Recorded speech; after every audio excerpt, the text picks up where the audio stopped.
ਕਹੋ ਟਲ ਗੁਰ ਸੇਵੀਐ, ਅਹਨਿਸ ਸਹਜ ਸੁਭਾਏ। ਦਰਸ਼ਨ ਪਰਸੈ ਗੁਰੂ ਕੈ, ਜਨਮ ਮਰਨ ਦੁਖ ਜਾਇ। ਦਰਸ਼ਨ ਪਰਸੈ ਗੁਰੂ ਕੈ, ਜਨਮ ਮਰਨ ਦੁਖ ਜਾਇ।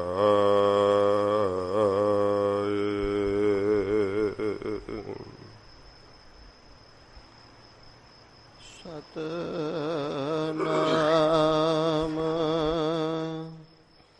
ਸ਼੍ਰੀ ਵਾਹਿਗੁਰੂ ਸਾਹਿਬ ਜੀਓ।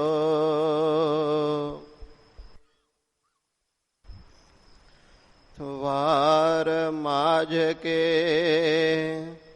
ਤਥਾ ਸਲੋਕ ਮਹਲਾ ਪਹਿਲਾ। ਮਲਕ ਮੁਰੀਦ ਤਥਾ ਚੰਦਰਹੜਾ ਸੋਹੀਆਂ ਕੇ ਧੁਨੇ ਗਾਵਣੇ। ਇਕ ਓੰਕਾਰ ਸਤਿਨਾਮ ਕਰਤਾ ਪੁਰਖ, ਗੁਰ ਪ੍ਰਸਾਦ। ਸਲੋਕ ਮਹਲਾ ਪਹਿਲਾ। ਗੁਰ ਦਾਤਾ ਗੁਰ ਹਿਵੈਕਾਰ, ਗੁਰ ਦੀਪਕ ਤਿਹ ਲੋਏ। ਅਮਰ ਪਦਾਰਥ ਨਾਨਕਾ, ਮਨ ਮਾਨਿਐ ਸੁਖ ਹੋਏ। ਗੁਰ ਦਾਤਾ ਗੁਰ ਹਿਵੈਕਾਰ, ਗੁਰ ਦੀਪਕ ਤਿਹ ਲੋਏ। ਅਮਰ ਪਦਾਰਥ ਨਾਨਕਾ, ਮਨ ਮਾਨਿਐ ਸੁਖ ਹੋਏ। ਮਹਲਾ ਪਹਿਲਾ। ਪਹਿਲੇ ਪਿਆਰ ਲਗਾ ਥਣ ਦੁਧ, ਦੂਜੈ ਮਾਏ ਬਾਪ ਕੇ ਸੁਧ। ਤੀਜੈ ਭਈਆ ਭਾਭੇ ਬੇਬ, ਚੌਥੈ ਪਿਆਰ ਉਪਨੇ ਖੇਡ। ਪੰਜਵੈ ਖਾਣ ਪੀਣ ਕੇ ਧਾਤ, ਛੇਵੈ ਕਾਮ ਨਾ ਪੁੱਛੈ ਜਾਤ। ਸਤਵੈ ਸੰਜ ਕੀਆ ਘਰ ਵਾਸ, ਅਠਵੈ ਕ੍ਰੋਧ ਹੋਆ ਤਨ ਨਾਸ। ਨਾਵੈ ਧੌਲੇ ਉਭੇ ਸਾਹ, ਦਸਵੈ ਦਧਾ ਹੋਆ ਸੁਆਹ। ਗਏ ਸੇ ਗੀਤ ਪੁਕਾਰੇ ਤਾਹ, ਉਡਿਆ ਹੰਸ ਦਸਾਏ ਰਾਹ। ਆਇਆ ਗਿਆ ਮੋਇਆ ਨਾਉ, ਪਿਛੈ ਪਤਲ ਸਦਹੁ ਕਾਵ। ਨਾਨਕ ਮਨਮੁਖ ਅੰਧ ਪਿਆਰ, ਬਾਜ ਗੁਰੂ ਡੁਬਾ ਸੰਸਾਰ। ਆਇਆ ਗਿਆ ਮੋਇਆ ਨਾਉ, ਪਿਛੈ ਪਤਲ ਸਦਹੁ ਕਾਵ। ਨਾਨਕ ਮਨਮੁਖ ਅੰਧ ਪਿਆਰ, ਬਾਝ ਗੁਰੂ ਡੁੱਬਾ ਸੰਸਾਰ। ਵਾਹਿਗੁਰੂ ਜੀ ਕਾ ਖਾਲਸਾ ਵਾਹਿਗੁਰੂ ਜੀ ਕੀ ਫਤਿਹ। ਸੱਚੇ ਪਾਤਸ਼ਾਹ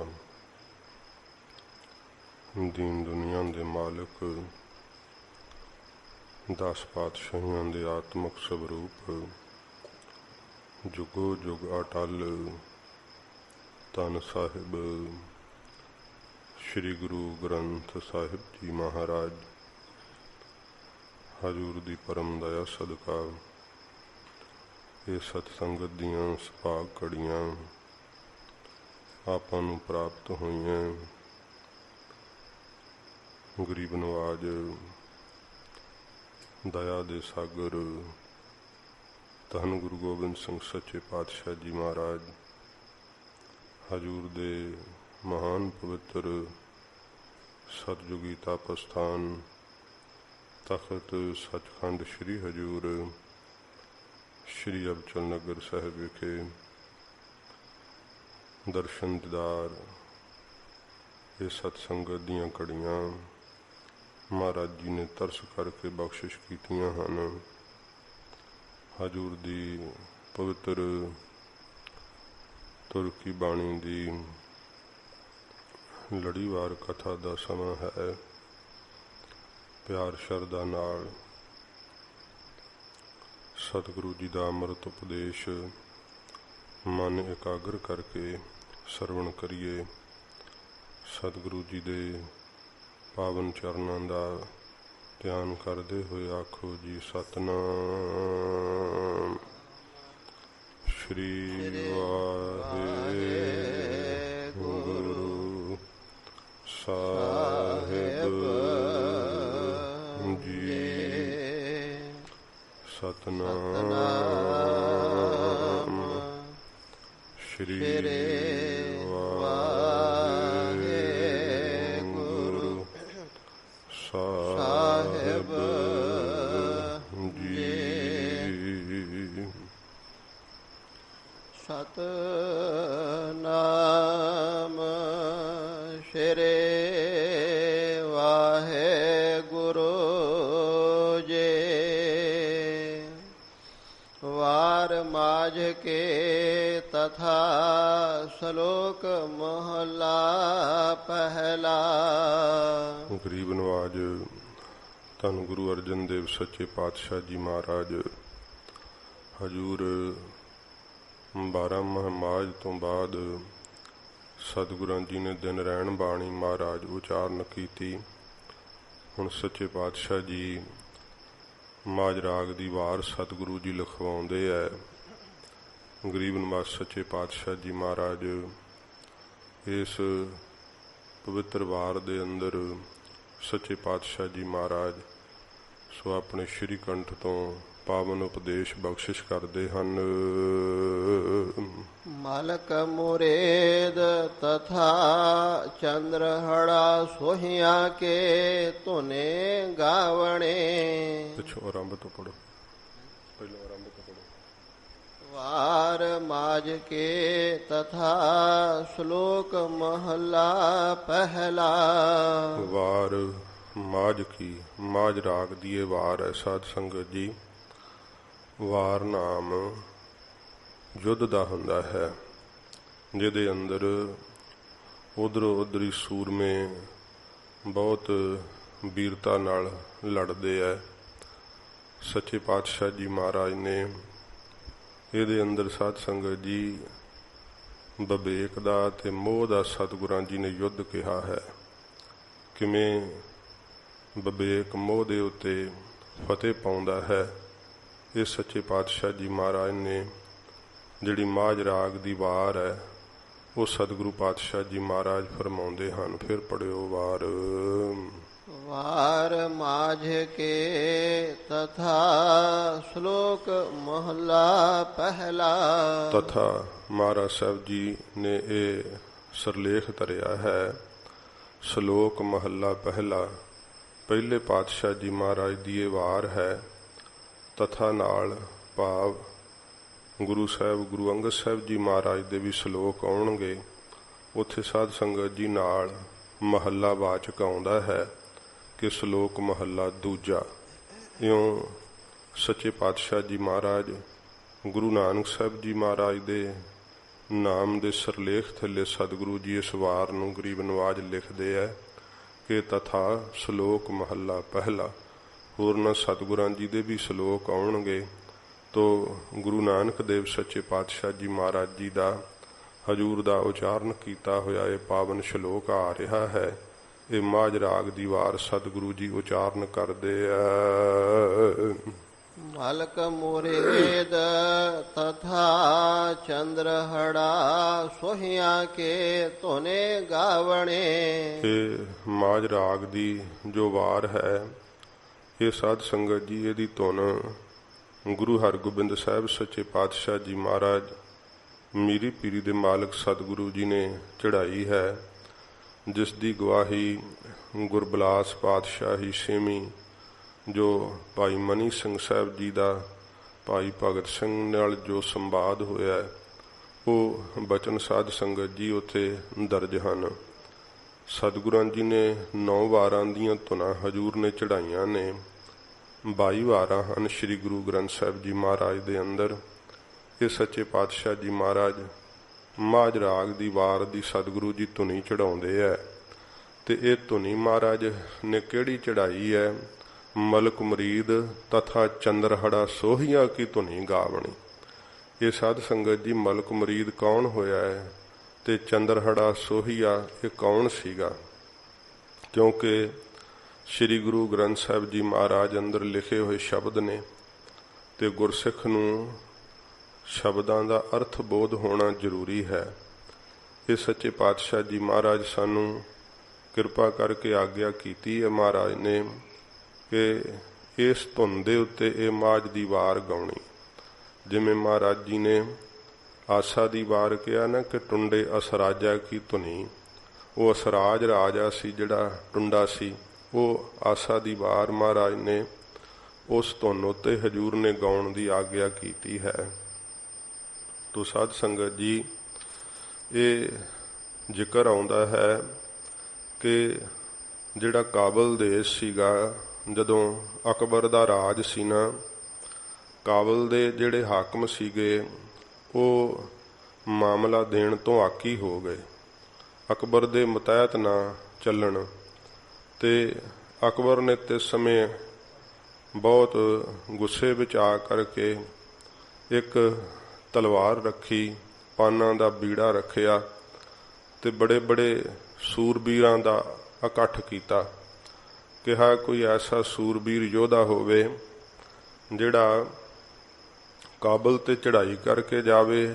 ਉਥੋਂ ਦੇ ਜਿਹੜੇ ਹਾਕਮ ਹੈ ਉਹ ਮਾਮਲਾ ਦੇਣ ਤੋਂ ਆਕੀ ਹੋ ਗਏ ਹੈ ਤੇ ਉਹਨਾਂ ਨੂੰ ਮੇਰੇ ਮੁਤਹਿਤ ਕਰੇ ਤੇ ਮਾਮਲਾ ਅਗਰਾ ਕੇ ਲਿਆਵੇ। ਇਹਨਾਂ ਸਾਰਿਆਂ ਵਿੱਚੋਂ ਸਾਧ ਸੰਗਤ ਜੀ ਜਿਹੜਾ ਮੁਰੀਦ ਸੀ ਨਾ, ਇਹ ਮੁਰੀਦ ਨਾਮ ਹੈ। ਤੇ ਮਲਕ ਸਾਧ ਸੰਗਤ ਜੀ ਜਿਹੜਾ ਹੈ ਇਹਨਾਂ ਦੀ ਜਾਤੀ ਵੀ ਹੁੰਦੀ ਹੈ, ਇਹਨਾਂ ਨੂੰ ਰੁਤਬਾ ਵੀ ਮਲਕ ਦਾ ਮਿਲਦਾ ਹੈ। ਇਵੇਂ ਇਹ ਜਿਹੜਾ ਮਲਕ ਮੁਰੀਦ ਸੀ ਨਾ, ਇਹਨੇ ਫਿਰ ਉਹ ਪਾਨਾਂ ਦਾ ਬੀੜਾ ਚੱਬ ਲਿਆ ਤੇ ਤਲਵਾਰ ਉਠਾ ਕੇ ਜਿਹੜੀ ਸੀ ਉਹ ਮਿਆਨ 'ਚ ਕਰ ਲਈ ਕਿ ਮੈਂ ਕਾਬਲ ਤੇ ਚੜ੍ਹਾਈ ਕਰਕੇ ਜਾਊਂਗਾ। ਜਦੋਂ ਫਿਰ ਇਹ ਮਲਕ ਮੁਰੀਦ ਜਿਹੜਾ ਸੀ, ਅਕਬਰ ਤੋਂ ਇਹਨੇ ਜਿੰਨੀ ਫੌਜ ਚਾਹੀਦੀ ਉਹ ਸਾਰੀ ਲੈ ਕਰਕੇ ਤੇ ਕਾਬਲ ਦੇ ਉੱਤੇ ਫਿਰ ਇਸ ਨੇ ਚੜ੍ਹਾਈ ਕੀਤੀ। ਬੜਾ ਵੀਰਤਾ ਨਾਲ ਇਸ ਨੇ ਯੁੱਧ ਕਰਕੇ ਕਾਬਲ ਨੂੰ ਜਿਹੜਾ ਸੀ ਮੁਤਹਿਤ ਕੀਤਾ, ਸਾਰਾ ਮਾਮਲਾ ਉਗਰਾ ਲਿਆ। ਇਹ ਕਾਬਲ ਦੇ ਪਠਾਨ ਜਿਹੜੇ ਸੀ ਇਹ ਸ਼ੁਰੂ ਤੋਂ ਹੀ ਬੜੇ ਆਕੀ ਰਹੇ ਹੈ। ਇਹਨਾਂ ਦੇ ਉੱਤੇ ਰਾਜ ਜਿਹੜਾ ਨਾ ਉਹ ਸਾਧ ਸੰਗਤ ਜੀ ਕਿਸੇ ਵੀ ਨਹੀਂ ਕੀਤਾ। ਇਹ ਵੀ ਏਸ਼ੀਆ ਦੀ ਇੱਕ ਬੜੀ ਖੂੰਖਾਰ ਕੌਮ ਮੰਨੀ ਗਈ ਹੈ। ਇੰਗਲੈਂਡ ਨੇ ਵੀ ਜਿਸ ਸਮੇਂ ਇੱਥੇ ਆਪਣਾ ਰਾਜ ਸਥਾਪਿਤ ਕੀਤਾ ਸੀ ਤੇ ਕਹਿੰਦੇ ਰਾਣੀ ਨੇ ਇੱਛਾ ਕੀਤੀ ਸੀ ਮੈਂ ਪਠਾਨ ਵੇਖਣੇ ਆ। ਪਠਾਨ ਵੇਖਣ ਵਾਸਤੇ ਜਦੋਂ ਗਈ ਸੀਗੀ ਤੇ ਬੜੀ ਹੈਰਾਨ ਹੋਈ। ਪਰ ਈਰਾਨ ਦੇ ਇੱਕ ਵਜ਼ੀਰ ਨੇ ਕਹਿੰਦੇ ਦੱਸਿਆ ਮਹਾਰਾਣੀ ਨੂੰ ਕਿ ਤੈਨੂੰ ਪਤਾ ਹੈ ਕਿ ਇਸ ਕੌਮ ਨੂੰ ਵੀ ਲੋਹੇ ਦੇ ਚਣੇ ਚਬਾਉਣ ਵਾਲੀ ਇੱਕ ਕੌਮ ਇਸ ਏਸ਼ੀਆ ਵਿੱਚ ਰਹਿੰਦੀ ਹੈ। ਕਹਿਣ ਲੱਗੀ ਉਹ ਕੌਮ ਕਿਹੜੀ ਹੈ? ਤੇ ਫਿਰ ਕਿਹਾ ਕਿ ਉਹ ਖਾਲਸਾ ਕੌਮ ਹੈ। ਗੁਰੂ ਗੋਬਿੰਦ ਸਿੰਘ ਸਾਹਿਬ ਦਾ ਸਾਜਿਆ ਹੋਇਆ ਖਾਲਸਾ, ਜਿਸ ਨੇ ਇਸ ਪਠਾਣਾਂ ਦੀ ਕੌਮ ਨੂੰ ਵੀ ਲੋਹੇ ਦੇ ਚਣੇ ਚਬਾ ਦਿੱਤੇ ਸੀ। ਸਰਦਾਰ ਹਰੀ ਸਿੰਘ ਨਲੂਏ ਦਾ ਸ਼ਹੀਦੀ ਦਿਹਾੜਾ ਕੱਲ੍ਹ ਲੰਘਿਆ ਹੈ। ਉਹ ਸਰਦਾਰ ਨੇ ਗੌਰਵਮਈ ਇਤਿਹਾਸ ਬਣਾਇਆ, ਜਿਸ ਨੂੰ ਸਾਧ ਸੰਗਤ ਜੀ ਪੰਥ ਸਦਾ ਜਿਸ ਦੇ ਉੱਤੇ ਮਾਣ ਕਰਦਾ ਰਹੇਗਾ। ਜਦੋਂ ਇਸ ਮਲਕ ਮੁਰੀਦ ਨੇ ਸਾਰਾ ਮਾਮਲਾ ਗਰਾਹ ਲਿਆ ਤੇ ਆਪਣੇ ਮੁਤਹਿਤ ਕੀਤਾ ਸਾਰੇ ਪਠਾਣਾਂ ਨੂੰ, ਤੇ ਇਹਨੇ ਇਰਾਦਾ ਕੀਤਾ ਕਿ ਇਹ ਫਿਰ ਨਾ ਆਕੀ ਹੋ ਜਾਣ, ਕੁਝ ਸਮਾਂ ਇੱਥੇ ਰੁਕ ਕੇ ਰਾਜ ਚੰਗੀ ਤਰ੍ਹਾਂ ਬਹਾਲ ਰੱਖਣਾ ਚਾਹੀਦਾ ਹੈ। ਇਹ ਜਦੋਂ ਕੁਝ ਸਮਾਂ ਆਇਆ ਨਾ, ਇਹ ਜਿਹੜਾ ਚੰਦਰਹੜਾ ਸੋਹੀਆ ਸੀ ਨਾ, ਇਹ ਸੋਹੀਆ ਇਹਦੀ ਜਾਤ ਹੈ, ਜਿਵੇਂ ਸੋਹੀ ਜਾਤ ਵੀ ਹੁੰਦੀ ਹੈ, ਤੇ ਚੰਦਰਹੜਾ ਇਹਦਾ ਨਾਮ ਸੀਗਾ। ਇਹਨ ਬਾਦਸ਼ਾਹ ਦੇ ਕੰਨ ਭਰੇ ਚੁਗਲੀ ਕੀਤੀ। ਕਹਿੰਦਾ ਬਾਦਸ਼ਾਹ ਮਲਕ ਮੁਰੀਦ ਤਾਂ ਕਾਬਲ ਦਾ ਹਾਕਮ ਬਣ ਬੈਠਾ ਏ, ਉਸ ਨੇ ਹੁਣ ਵਾਪਸ ਨਹੀਂ ਆਉਣਾ, ਉਹ ਤਾਂ ਆਕੀ ਹੋ ਗਿਆ। ਜਦੋਂ ਕਿ ਇਹ ਗੱਲ ਨਹੀਂ ਸੀ ਭਾਵੇਂ, ਪਰ ਚੁਗਲੀ ਕੀਤੀ। ਬਾਦਸ਼ਾਹ ਅੱਗੇ ਕੰਨਾਂ ਦੇ ਕੱਚੇ ਹੁੰਦੇ ਐ। ਉਹ ਕਹਿੰਦਾ ਫਿਰ ਕੀ ਕਰੀਏ? ਕਹਿੰਦਾ ਮਹਾਰਾਜ ਜੇ ਮੈਨੂੰ ਆਗਿਆ ਕਰੋ ਤਾਂ ਮੈਂ ਮਲਕ ਮੁਰੀਦ ਨੂੰ ਤੁਹਾਡੇ ਪਕੜ ਕੇ ਪੇਸ਼ ਕਰਦਾ। ਕਹਿਣ ਲੱਗਾ ਚੰਗਾ, ਜਿੰਨੀ ਫੌਜ ਤੈਨੂੰ ਚਾਹੀਦੀ ਹੈ ਤੂੰ ਲੈ ਜਾ, ਜਾਂ ਚੜ੍ਹਾਈ ਕਰ। ਇਹ ਚੰਦਰਹੜਾ ਜਿਹੜਾ ਸੀ ਨਾ, ਇਹਨੇ ਫਿਰ ਜਿੰਨੀ ਇਹਨੂੰ ਫੌਜ ਚਾਹੀਦੀ ਸੀ ਇਹ ਲੈ ਕਰਕੇ ਕਾਬਲ ਦੇ ਉੱਤੇ ਚੜ੍ਹ ਕੇ ਆਇਆ। ਅੱਗੇ ਇਹ ਸੋਚਦਾ ਸੀ ਕਿ ਮੁਰੀਦ ਨੂੰ ਨਹੀਂ ਪਤਾ ਸ਼ਾਇਦ, ਤੇ ਪਰ ਮੁਰੀਦ ਨੂੰ ਵੀ ਸੂਹ ਮਿਲ ਗਈ ਸੀਗੀ ਕਿ ਚੰਦਰਹੜਾ ਜਿਹੜਾ ਇਹਨੇ ਬਾਦਸ਼ਾਹ ਕੋਲ ਚੁਗਲੀ ਲਾ ਕੇ ਤੇ ਬੜੀ ਖੋਟੀ ਨੀਤੀ ਨਾਲ ਇਹ ਚੜ੍ਹ ਕੇ ਆ ਗਿਆ।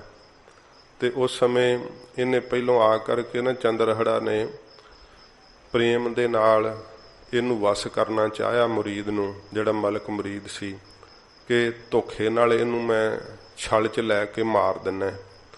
ਪਰ ਜਿਹੜਾ ਮੁਰੀਦ ਸੀ ਨਾ, ਇਹ ਦਿਲੋਂ ਸੱਚਾ ਸੀਗਾ। ਇਹਨੂੰ ਪਤਾ ਸੀ ਕਿ ਚੰਦਰਹੜਾ ਕਿੱਧਰ ਆਇਆ ਹੈ। ਇਹਨ ਜਦੋਂ ਚੰਦਰਹੜਾ ਨੇ ਮਿੱਠੀਆਂ ਮਿੱਠੀਆਂ ਗੱਲਾਂ ਕੀਤੀਆਂ ਤੇ ਭਰੋਸੇ 'ਚ ਲੈ ਕਰਕੇ ਕੁਟਲਨੀਤੀ ਨਾਲ ਮਾਰਨਾ ਚਾਹਿਆ, ਇਹ ਫਿਰ ਮਲਕ ਮੁਰੀਦ ਨੇ ਕਿਹਾ ਉਹ ਕੋਈ ਬੁਝਦਿਲਾਂ ਵਾਂਗੂ ਐਵੇਂ ਇਹ ਧੋਖੇਬਾਜ਼ੀਆਂ ਕੀ ਕਰਦਾ ਹੈ? ਜੇ ਤੂੰ ਸੂਰਬੀਰਾਂ ਚੜ੍ਹ ਕੇ ਆ ਹੀ ਗਿਆ ਤੇ ਆ ਜਾ ਫਿਰ ਦੋ ਹੱਥ ਕਰਕੇ ਵੇਖ ਲੈ। ਇਹ ਚੰਦਰਹੜਾ ਨੇ ਵੀ ਫਿਰ ਯੁੱਧ ਦਾ ਬਿਗਲ ਵਜਾਤਾ, ਇੱਧਰੋਂ ਮਲਕ ਮੁਰੀਦ ਨੇ ਵੀ ਯੁੱਧ ਦਾ ਬਿਗਲ ਵਜਾਤਾ। ਬਹੁਤ ਫਿਰ ਜਿਹੜੀ ਸੀ ਉਹ ਲੜਾਈ ਹੋਈ, ਫੌਜਾਂ ਆਪਸ ਦੇ ਅੰਦਰ ਗੁੱਥਮ ਗੁੱਥਾ ਹੋਈਆਂ।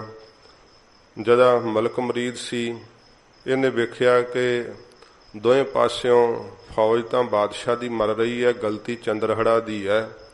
ਇਹਨੇ ਫਿਰ ਰਣ ਤੱਤੇ ਵਿੱਚ ਨਿਕਲ ਕੇ ਮਲਕ ਮੁਰੀਦ ਨੇ ਲਲਕਾਰਾ ਮਾਰਿਆ ਇਸ ਚੰਦਰਹੜਾ ਸੋਹੀਆ ਨੂੰ ਕਿ ਜੇ ਤੂੰ ਮਰਦੇ ਤੇ ਸਾਹਮਣੇ ਆ ਕੇ ਲੜਾਵੇਂ, ਫੌਜ ਕਿਉਂ ਮਰਵਾ ਰਹੇ ਹਾਂ? ਤੇ ਇਹਦੀ ਲਲਕਾਰ ਸੁਣ ਕੇ ਫਿਰ ਇਹ ਜਿਹੜਾ ਚੰਦਰਹੜਾ ਸੀ ਇਹ ਸਾਹਮਣੇ ਆਇਆ ਰਣ ਤੱਤੇ ਵਿੱਚ। ਦੋਵੇਂ ਆਪਸ ਦੇ ਅੰਦਰ ਇਹਨਾਂ ਨੂੰ ਇਉਂ ਲਿਖਿਆ ਕਿ ਤੁਮਲ ਯੁੱਧ ਇਹਨਾਂ ਦਾ ਹੋਇਆ, ਜਿਹੜਾ ਸੀ ਬਹੁਤ ਜ਼ਿਆਦਾ ਆਪਸ ਦੇ ਅੰਦਰ ਇਹ ਜੁਟ ਗਏ, ਗੁੱਥਮ ਗੁੱਥਾ ਹੋ ਗਏ। ਤੇ ਦੋਹਾਂ ਦਾ ਅਜਿਹਾ ਵਾਰ ਚੱਲਿਆ ਕਿ ਮਲਕ ਮੁਰੀਦ ਨੇ ਚੰਦਰਹੜਾ ਦਾ ਵੀ ਸਿਰ ਲਾ ਕੇ ਰੱਖ ਦਿੱਤਾ ਤੇ ਚੰਦਰਹੜਾ ਦੇ ਵੀ ਚੱਲੇ ਹੋਏ ਵਾਰ ਨੇ ਮਲਕ ਮੁਰੀਦ ਦਾ ਸਿਰ ਲਾ ਦਿੱਤਾ। ਬਹੁਤ ਜ਼ਿਆਦਾ ਇਹ ਸੂਰਮਤਾਈ ਨਾਲ ਲੜੇ ਤੇ ਇਹਨਾਂ ਦੀ ਜਿਹੜੀ ਸੂਰਮਤਾਈ ਗੁਰੂ ਹਰਗੋਬਿੰਦ ਸਾਹਿਬ ਜੀ ਮਹਾਰਾਜ ਨੂੰ ਭਾ ਗਈ, ਸੱਚੇ ਪਾਤਸ਼ਾਹ ਨੂੰ। ਹਜੂਰ ਨੇ ਜਦੋਂ ਸ਼੍ਰੀ ਅਕਾਲ ਤਖਤ ਸਾਹਿਬ ਰਚਿਆ, ਇਹ ਮਹਾਰਾਜ ਸਾਹਿਬ ਜੀ ਨੇ ਬੇਨਤੀ ਕਰਕੇ ਪੁੱਛਿਆ ਸੀ, ਜਦੋਂ ਹਜੂਰ ਗੁਰੂ ਅਰਜਨ ਦੇਵ ਸੱਚੇ ਪਾਤਸ਼ਾਹ ਜੀ ਮਹਾਰਾਜ ਨੇ ਆਪ ਨੂੰ ਸ਼ਹੀਦ ਹੋਣ ਤੋਂ ਪਹਿਲਾਂ ਅੰਮ੍ਰਿਤਸਰ ਸਾਹਿਬ ਤੋਂ ਜਦੋਂ ਮਹਾਰਾਜ ਤੁਰਨ ਲੱਗੇ ਸੀ ਤੇ ਹਜੂਰ ਨੇ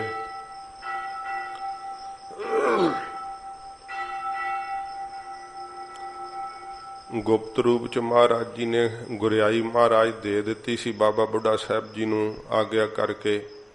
ਤੇ ਭਾਵੇਂ ਕਿ ਬਾਬਾ ਬੁੱਢਾ ਸਾਹਿਬ ਨੇ ਹਜੂਰ ਨੂੰ ਪੁੱਛਿਆ ਸੀ, ਮਹਾਰਾਜ ਇਹ ਤਾਂ ਰਸਮ ਉਦੋਂ ਸਤਿਗੁਰੂ ਜੀ ਕਰਾਉਂਦੇ ਜਦੋਂ ਆਪ ਜੋਤੀ ਜੋਤ ਸਮਾਉਣਾ ਹੁੰਦਾ। ਫਿਰ ਮਹਾਰਾਜ ਨੇ ਬਾਬਾ ਬੁੱਢਾ ਸਾਹਿਬ ਜੀ ਨੂੰ ਸੰਕੇਤ ਦਿੰਦਿਆਂ ਹੋਇਆਂ ਕਿਹਾ, ਬਾਬਾ ਬੁੱਢਾ ਸਾਹਿਬ ਆਪ ਸਭ ਕੁਝ ਜਾਣਦੇ ਹੋ, ਨਿਰੰਕਾਰ ਦੀ ਇਹੀ ਮਰਜ਼ੀ ਹੈ। ਫਿਰ ਮਹਾਰਾਜ ਦੇ ਹੁਕਮ ਵਿੱਚ ਸੀਸ ਝੁਕਾਇਆ। ਗੁਰੂ ਹਰਗੋਬਿੰਦ ਸਾਹਿਬ ਜੀ ਮਹਾਰਾਜ ਨੂੰ ਗੁਰਿਆਈ ਤਿਲਕ ਦਿੱਤਾ ਤੇ ਗੁਰੂ ਹਰਗੋਬਿੰਦ ਸਾਹਿਬ ਜੀ ਮਹਾਰਾਜ ਨੇ ਉਦੋਂ ਬੇਨਤੀ ਕਰਕੇ ਪੁੱਛਿਆ ਸੀ, ਮਹਾਰਾਜ ਸਾਨੂੰ ਬਾਣੀ ਉਚਾਰਨ ਕਰਨ ਦੀ ਕੀ ਆਗਿਆ ਹੈ। ਫਿਰ ਹਜੂਰ ਗੁਰੂ ਅਰਜਨ ਸਾਹਿਬ ਜੀ ਮਹਾਰਾਜ ਆਖਿਆ ਸੀਗਾ ਕਿ ਬਾਣੀ ਹੁਣ ਅਸੀਂ ਉਚਾਰ ਲਈ ਹੈ, ਨਾਵੇਂ ਸਰੂਪ ਵਿੱਚ ਹੋਰ ਉਚਾਰਨ ਕਰਾਂਗੇ। ਤੇ 10ਵੇਂ ਸਰੂਪ ਦੇ ਅੰਦਰ ਮਹਾਰਾਜ ਕਹਿੰਦੇ ਭਾਈ ਅਸੀਂ ਇਹ ਫਿਰ ਸਾਰਾ ਸਰੂਪ ਜੋ ਹੈ ਨਾ ਸੰਪੂਰਨ ਕਰਾਂਗੇ ਤੇ ਹੁਣ ਆਪ ਇਸ ਬਾਣੀ ਦਾ ਪ੍ਰਚਾਰ ਕਰੋ। ਤੇ ਵਾਰਾਂ ਦੀਆਂ ਧੁਨਾਂ ਸਤਿਗੁਰੂ ਜੀ ਨੇ ਫਿਰ ਸਾਧ ਸੰਗਤ ਜੀ ਇਹ ਮਹਾਰਾਜ ਦੀ ਆਗਿਆ ਮੁਤਾਬਕ ਮਹਾਰਾਜ ਚੜਾਈਆਂ ਨੇ। ਸਤਿਗੁਰਾਂ ਜੀ ਨੇ ਗੁਰਿਆਈ ਤਖਤ ਤੇ ਬੈਠ ਕਰਕੇ ਮੀਰੀ ਪੀਰੀ ਦੀਆਂ ਸ੍ਰੀ ਸਾਹਿਬਾਂ ਮਹਾਰਾਜ ਧਾਰਨ ਕੀਤੀਆਂ। ਸ੍ਰੀ ਅਕਾਲ ਤਖਤ ਸਾਹਿਬ, ਜਿਸ ਦਾ ਪਹਿਲਾ ਨਾਮ ਅਕਾਲ ਬੁੰਗਾ ਮਹਾਰਾਜ ਸਾਹਿਬ ਜੀ ਨੇ, ਜਿੱਥੇ ਗੁਰੂ ਅਰਜਨ ਸਾਹਿਬ ਜੀ ਮਹਾਰਾਜ ਕੋਠਾ ਸਾਹਿਬ ਰਚਿਆ ਸੀ, ਇਸ ਅਸਥਾਨ ਤੇ ਸੱਚੇ ਪਾਤਸ਼ਾਹ ਜੀ ਮਹਾਰਾਜ ਸ੍ਰੀ ਅਕਾਲ ਤਖਤ ਸਾਹਿਬ ਦੀ ਰਚਨਾ ਕੀਤੀ। ਤੇ ਸ਼ਾਮ ਦੇ ਪਹਿਰ ਸੱਚੇ ਪਾਤਸ਼ਾਹ ਜੀ ਮਹਾਰਾਜ, ਜਿੱਥੇ ਸਾਧ ਸੰਗਤ ਜੀ ਸੋਹਣਾ ਸੁੰਦਰ ਚਬੂਤਰਾ ਬਣਿਆ ਹੋਇਆ, ਸ੍ਰੀ ਗੁਰੂ ਗ੍ਰੰਥ ਸਾਹਿਬ ਜੀ ਮਹਾਰਾਜ ਦਾ ਪ੍ਰਕਾਸ਼ ਹੁੰਦਾ। ਸਾਹਮਣੇ ਆਪ ਪਾਲਕੀ ਸਾਹਿਬ ਸੋਨੇ ਦੀ ਦੇਖਦੇ ਹੋਵੋਗੇ ਜਦੋਂ ਦਰਸ਼ਨ ਕਰਨ ਕਿਤੇ ਗਏ ਹੋਵੋਗੇ। ਉਸ ਪਾਲਕੀ ਸਾਹਿਬ ਦੇ ਅੰਦਰ ਹਜੂਰ ਦੇ ਗਾਤਰੇ ਦੇ ਸ਼ਸਤਰ ਸੁਭਾਇਮਾਨ ਹੈ। ਫਿਰ ਸ਼ਹੀਦ ਸਿੰਘਾਂ ਦੇ ਬ੍ਰਹਮ ਗਿਆਨੀ ਬਾਬਾ ਬੁੱਢਾ ਸਾਹਿਬ ਜੀ ਦੇ, ਗੁਰੂ ਤੇਗ ਬਹਾਦਰ ਸਾਹਿਬ ਜੀ ਮਹਾਰਾਜ ਹਿੰਦ ਦੀ ਚਾਦਰ ਸਤਿਗੁਰਾਂ ਦੀ ਇੱਕ ਸ੍ਰੀ ਸਾਹਿਬ ਵੀ ਹੈ। ਮੀਰੀ ਪੀਰੀ ਦੇ ਮਾਲਕ ਗੁਰੂ ਹਰਗੋਬਿੰਦ ਸਾਹਿਬ ਦੇ ਸ਼ਸਤਰ ਨੇ। ਬਾਬਾ ਜੀ ਸਾਹਿਬ ਬਾਬਾ ਦੀਪ ਸਿੰਘ ਸਾਹਿਬ ਜੀ ਦੇ ਸ਼ਸਤਰ ਹੈ। ਬਾਬਾ ਗੁਰਬਖਸ਼ ਸਿੰਘ ਸਾਹਿਬ ਦੇ ਸ਼ਸਤਰ ਹੈ। ਬਾਬਾ ਨੌਦ ਸਿੰਘ ਸਾਹਿਬ ਦੇ ਸ਼ਸਤਰ ਹੈ। ਤੇ ਸਾਧ ਸੰਗਤ ਜੀ ਪੰਥ ਵਾਲੀ ਗੁਰੂ ਗੋਬਿੰਦ ਸਿੰਘ ਸਾਹਿਬ ਜੀ ਮਹਾਰਾਜ ਦੇ ਤੀਰ ਹਨ ਉੱਥੇ, ਜੋ ਮਹਾਰਾਜ ਜੀ ਆਪਣੇ ਸਤਿਗੁਰੂ ਜੀ ਪੱਥੇ ਵਿੱਚ ਰੱਖਿਆ ਕਰਦੇ। ਇਹਨਾਂ ਸ਼ਸਤਰਾਂ ਨੂੰ ਉਸ ਚਬੂਤਰੇ ਤੇ ਸੁਭਾਇਮਾਨ ਕੀਤਾ ਜਾਂਦਾ ਹੈ। ਉਸ ਥੜਾ ਸਾਹਿਬ ਦੇ ਉੱਪਰ ਆਪ ਧਰਮਵੀਰ ਸਤਿਗੁਰੂ ਜੀ ਵੀਰ ਆਸਣ ਲਾ ਕੇ ਮਹਾਰਾਜ ਜੀ ਬੈਠਿਆ ਕਰਦੇ। ਤੇ ਸੱਚੇ ਪਾਤਸ਼ਾਹ ਜੀ ਮਹਾਰਾਜ ਇਹ ਹਜੂਰ ਨੇ ਸਾਧ ਸੰਗਤ ਜੀ ਸਿੱਖਾਂ ਨੂੰ ਵੀਰਤਾ ਭਰਨੀ ਸੀ, ਇਸ ਕਰਕੇ ਮਹਾਰਾਜ ਨੇ ਨੱਥਾ ਤੇ ਅਬਦੁੱਲਾ ਦੋ ਢਾਡੀ ਜਿਹੜੇ ਸੀ, ਉਹ ਸਤਿਗੁਰਾਂ ਜੀ ਨੇ ਢਾਡੀ ਪ੍ਰਥਾ ਜਿਹੜੀ ਸੀ ਗੁਰੂ ਘਰ ਦੇ ਅੰਦਰ ਆਰੰਭ ਕੀਤੀ। ਤੇ ਇਹ ਮਹਾਰਾਜ ਦੇ ਹਜੂਰ ਨਾਲ 20-80 ਵਾਰਾਂ ਸਤਿਗੁਰੂ ਜੀ ਦੇ ਕੋਲ ਗਾਇਆ ਕਰਦੇ। ਤੇ ਸੂਰਮੇ ਸੁਣ ਸੁਣ ਕੇ ਵਾਰਾਂ ਦੇ ਤਾਈਂ ਬੜਾ ਜੋਸ਼ ਆਉਂਦਾ। ਮਹਾਰਾਜ ਜੀ ਨੇ ਇਹ ਅਣਖ ਤੇ ਗੈਰਤ ਜਿਹੜੀ ਸੀ ਸਿੱਖਾਂ ਦੇ ਅੰਦਰ ਜਗਾਈ। ਸੱਚੇ ਪਾਤਸ਼ਾਹ ਜੀ ਮਹਾਰਾਜ ਜਦੋਂ ਇਹ ਢਾਡੀ ਨੱਥੇ ਤੇ ਅਬਦੁੱਲੇ ਨੇ ਮਹਾਰਾਜ ਜੀ ਨੂੰ ਮਲਕ ਮੁਰੀਦ ਤੇ ਚੰਦਰਹੜਾ ਦੀ ਵਾਰ ਜਦੋਂ ਸੁਣਾਈ ਨਾ, ਇਹ ਸਾਧ ਸੰਗਤ ਜੀ 8 ਤੁਕੀਆਂ ਦੀ ਵਾਰ ਹੈ। ਇਸ ਇੱਕ ਵਾਰ ਦੇ ਅੰਦਰ, ਇਹਦੇ ਇੱਕ ਭਾਗ ਦੇ ਅੰਦਰ 8 ਤੁਕਾਂ ਜਦੋਂ ਢਾਡੀਆਂ ਪੜੀਆਂ, ਗੁਰੂ ਹਰਗੋਬਿੰਦ ਸਾਹਿਬ ਜੀ ਮਹਾਰਾਜ ਬੜੇ ਖੁਸ਼ ਹੋਏ। ਸਤਿਗੁਰੂ ਜੀ ਵਾਰ ਸੁਣ ਕੇ, ਸੂਰਬੀਰਾਂ ਦਾ ਯੁੱਧ ਸੁਣ ਕੇ ਮਹਾਰਾਜ ਬੜੇ ਪ੍ਰਸੰਨ ਹੋਏ। ਸਤਿਗੁਰਾਂ ਜੀ ਨੇ ਫਿਰ ਆਗਿਆ ਕੀਤੀ ਕਿ ਭਾਈ ਗੁਰਦਾਸ ਜੀ, ਇਹ ਜਿਹੜੀ ਮਾਝ ਦੀ ਵਾਰ ਹੈ, ਇਹ ਮਲਕ ਮੁਰੀਦ ਤੇ ਚੰਦਰਹੜਾ ਸੋਹੀਆ ਦੀ ਧੁਨ ਜਿਹੜੀ ਹੈ, ਇਹ ਮਹਾਰਾਜ ਕਹਿੰਦੇ ਭਾਈ ਇਸ ਧੁਨ ਦੇ ਉੱਤੇ ਗਾਉਣ ਦੀ ਆਗਿਆ ਹੈ, ਇਹ ਚੜਾਓ। ਤੇ ਸਤਿਗੁਰਾਂ ਜੀ ਦੀ ਆਗਿਆ ਨਾਲ ਫਿਰ ਸਾਧ ਸੰਗਤ ਜੀ ਇਹ ਜਿਹੜੀ ਧੁਨ ਸੀ ਨਾ ਭਾਈ ਗੁਰਦਾਸ ਜੀ ਨੇ ਚੜਾਉਣਾ ਕੀਤੀ। ਸੱਚੇ ਪਾਤਸ਼ਾਹ ਜੀ ਮਹਾਰਾਜ ਫਰਮਾਉਂਦੇ ਆ, ਫਿਰ ਆਰੰਭ ਤੋਂ ਪੜ੍ਹਦੇ ਹੋ ਵਾਰ। ਵਾਰ ਮਾਝ ਕੇ ਤਥਾ ਸ਼ਲੋਕ ਮਹਲਾ ਪਹਿਲਾ। ਮਾਝ ਰਾਗ ਦੀ ਵਾਰ ਹੈ। ਹੋਰ ਵੀ ਪਾਤਸ਼ਾਹ ਦੇ ਸ਼ਲੋਕ ਆਉਣਗੇ। ਪਹਿਲੇ ਪਾਤਸ਼ਾਹ ਧੰਨ ਗੁਰੂ ਨਾਨਕ ਦੇਵ ਸਤਿਗੁਰੂ ਜੀ ਮਹਾਰਾਜ ਦੀ ਉਚਾਰਨ ਕੀਤੀ ਹੋਏ ਮਾਝ ਦੀ ਵਾਰ ਮਹਾਰਾਜ ਬਖਸ਼ਿਸ਼ ਕਰਦੇ ਆ। ਮਲਕ ਮੁਰੀਦ ਤਥਾ ਚੰਦਰਹੜਾ ਸੋਹੀਆਂ ਕੇ ਧੁਨੇ ਗਾਵਣੇ। ਇਸ ਧੁਨ ਦੇ ਉੱਤੇ ਮਹਾਰਾਜ ਕਹਿੰਦੇ ਭਾਈ ਇਹ ਵਾਰ ਗਾਉਣੀ ਹੈ। ਮਲਕ ਮੁਰੀਦ ਤੇ ਤਥਾ ਚੰਦਰਹੜਾ ਸੋਹੀਆਂ ਕੀ ਧੁਨੀ, ਇਹ ਮਹਾਰਾਜ ਸਾਹਿਬ ਜੀ ਨੇ ਧੁਨ ਚੜਾਈ ਹੈ। ਸਾਧ ਸੰਗਤ ਜੀ ਮੁਰੀਦ ਤੋਂ ਭਾਵ ਕੀ ਹੈ? ਸੇਵਕ। ਜਿਹੜਾ ਸੇਵਕ ਬਣ ਜਾਵੇ ਨਾ, ਉਹ ਸਾਧ ਸੰਗਤ ਜੀ ਉਹਨੂੰ ਮਲਕ ਦਾ ਖਿਤਾਬ ਪ੍ਰਾਪਤ ਹੁੰਦਾ ਹੈ, ਰਾਜੇ ਦਾ ਖਿਤਾਬ ਪ੍ਰਾਪਤ ਹੁੰਦਾ ਹੈ। ਤੇ ਗੁਰੂ ਘਰ ਦੇ ਅੰਦਰ ਜਿਹੜਾ ਮੁਰੀਦ ਬਣ ਗਿਆ ਨਾ ਸਾਧ ਸੰਗਤ ਜੀ, ਉਹ ਜਿਹੜਾ ਇਸ ਪ੍ਰਕਾਰ ਅਗਿਆਨ ਹੈ, ਮੋਹ ਹੈ, ਜਿਹੜਾ ਬੜਾ ਹਾਸਾ ਕਰਦਾ ਵਿਵੇਕ ਦੇ ਉੱਤੇ, ਉਸ ਨੂੰ ਜਿੱਤਣ ਵਾਲਾ ਹੈ ਮਹਾਰਾਜ ਜੀ ਦੇ ਘਰ ਦੇ ਅੰਦਰ, ਜਿਹਦੇ ਅੰਦਰ ਸਾਧ ਸੰਗਤ ਜੀ ਨਿਮਰਤਾ ਆ ਗਈ ਮੁਰੀਦ ਵਾਂਗ, ਜਿਹਦੇ ਅੰਦਰ ਸੱਚੇ ਪਾਤਸ਼ਾਹ ਜੀ ਮਹਾਰਾਜ ਦਾ ਵਿਵੇਕ ਆ ਗਿਆ। ਮਲਕ ਮੁਰੀਦ ਜਾਣੋ ਵਿਵੇਕ ਹੈ, ਤੇ ਚੰਦਰਹੜਾ ਜਿਹੜਾ ਸਾਧ ਸੰਗਤ ਜੀ ਇਸ ਪ੍ਰਕਾਰ ਇਹ ਮੋਹ ਹੈ। ਤੇ ਸੱਚੇ ਪਾਤਸ਼ਾਹ ਜੀ ਮਹਾਰਾਜ ਜਿਵੇਂ ਇਹਨਾਂ ਦੀ ਵਾਰ ਦੱਸੀ ਹੈ, ਇਵੇਂ ਮਹਾਰਾਜ ਇਸ ਦੇ ਅੰਦਰ ਵਿਵੇਕ ਤੇ ਮੋਹ ਦੀ ਲੜਾਈ ਮਹਾਰਾਜ ਵਾਰ ਜਿਹੜੀ ਹੈ, ਯੁੱਧ ਜਿਹੜਾ ਉਹ ਸਤਿਗੁਰੂ ਜੀ ਦੱਸਦੇ ਹੈ। ਇਸ ਧੁਨ ਦੇ ਉੱਤੇ ਮਹਾਰਾਜ ਗਾਇਨ ਕਰਨ ਦਾ ਹੁਕਮ ਕਰਦੇ ਆ। ਇਕ ਓੰਕਾਰ ਸਤਨਾਮ ਕਰਤਾ ਪੁਰਖ ਗੁਰ ਪ੍ਰਸਾਦ। ਇਹ ਸਾਧ ਸੰਗਤ ਜੀ ਮਹਾਰਾਜ ਜੀ ਨੇ ਨਾ ਖੋੜਸਾ ਮੰਤਰ ਸਤਿਗੁਰਾਂ ਜੀ ਨੇ ਉਚਾਰਨ ਕੀਤਾ ਹੈ। ਪਹਿਲਾਂ ਜਿਵੇਂ ਸਤਜੁਗ ਦੇ ਅੰਦਰ, ਦੁਆਪਰ ਦੇ ਅੰਦਰ, ਤ੍ਰੇਤੇ ਦੇ ਅੰਦਰ ਮੰਤਰ ਸੀਗੇ, ਰਾਮ ਰਾਮ ਰਾਮ ਰਾਮ ਹਰੇ ਹਰੇ ਰਾਮ ਰਾਮ, ਇਸ ਤਰ੍ਹਾਂ ਇਹ ਮੰਤਰ ਉਚਾਰਨ ਕੀਤੇ ਜਾਂਦੇ ਸੀਗੇ। ਕ੍ਰਿਸ਼ਨ ਕ੍ਰਿਸ਼ਨ ਕ੍ਰਿਸ਼ਨ ਕ੍ਰਿਸ਼ਨ ਹਰੇ ਹਰੇ ਹਰੇ ਕ੍ਰਿਸ਼ਨ, ਇਸ ਤਰ੍ਹਾਂ ਮੰਤਰ ਇਹ ਪੜ੍ਹੇ ਜਾਂਦੇ ਸੀਗੇ। ਤੋ ਸਤਿਗੁਰਾਂ ਜੀ ਨੇ ਇਹ ਕਿਰਪਾ ਕੀਤੀ ਹੈ, ਗਰੀਬ ਨਵਾਜ ਨੇ। ਕਲਯੁਗ ਦੇ ਅੰਦਰ ਸਤਿਗੁਰਾਂ ਨੇ ਇਹ ਮਹਾਨ ਜਿਹੜਾ ਜਿਵੇਂ ਕੱਲ ਜ਼ਿਕਰ ਆ ਰਿਹਾ ਸੀ ਮਹਾਰਾਜ, ਇਹ ਨਿਰਮਲ ਮੰਤਰ ਸਾਧ ਸੰਗਤ ਜੀ ਬਖਸ਼ਿਸ਼ ਕੀਤਾ ਹੈ। ਸੱਚੇ ਪਾਤਸ਼ਾਹ ਜੀ ਮਹਾਰਾਜ ਫਰਮਾਉਂਦੇ ਆ, ਅਦਵੈਤ ਸਰੂਪ ਵਾਹਿਗੁਰੂ ਇੱਕ ਹੈ, ਸਜਾਤੀ ਵਜਾਤੀ ਸਵੈਗਤ ਭੇਦ ਰਹਿਤ ਹੈ, ਓੰਕਾਰ ਸਰਬ ਦਾ ਪ੍ਰਕਾਸ਼ਕ ਹੈ, ਸਾਰਿਆਂ ਦੀ ਉਤਪਤੀ ਕਰਨ ਵਾਲਾ ਹੈ, ਪਾਲਣਾ ਕਰਨ ਵਾਲਾ ਹੈ, ਲੈਤਾ ਕਰਨ ਵਾਲਾ ਹੈ। ਓੰਕਾਰ ਸਾਧ ਸੰਗਤ ਜੀ ਧੁਨੀ ਹੈ। ਇਸ ਧੁਨ ਤੋਂ, ਇਸ ਸ਼ਬਦ ਤੋਂ ਵਾਹਿਗੁਰੂ ਨੇ ਸੰਸਾਰ ਦੀ ਉਤਪਤੀ ਕੀਤੀ ਹੈ।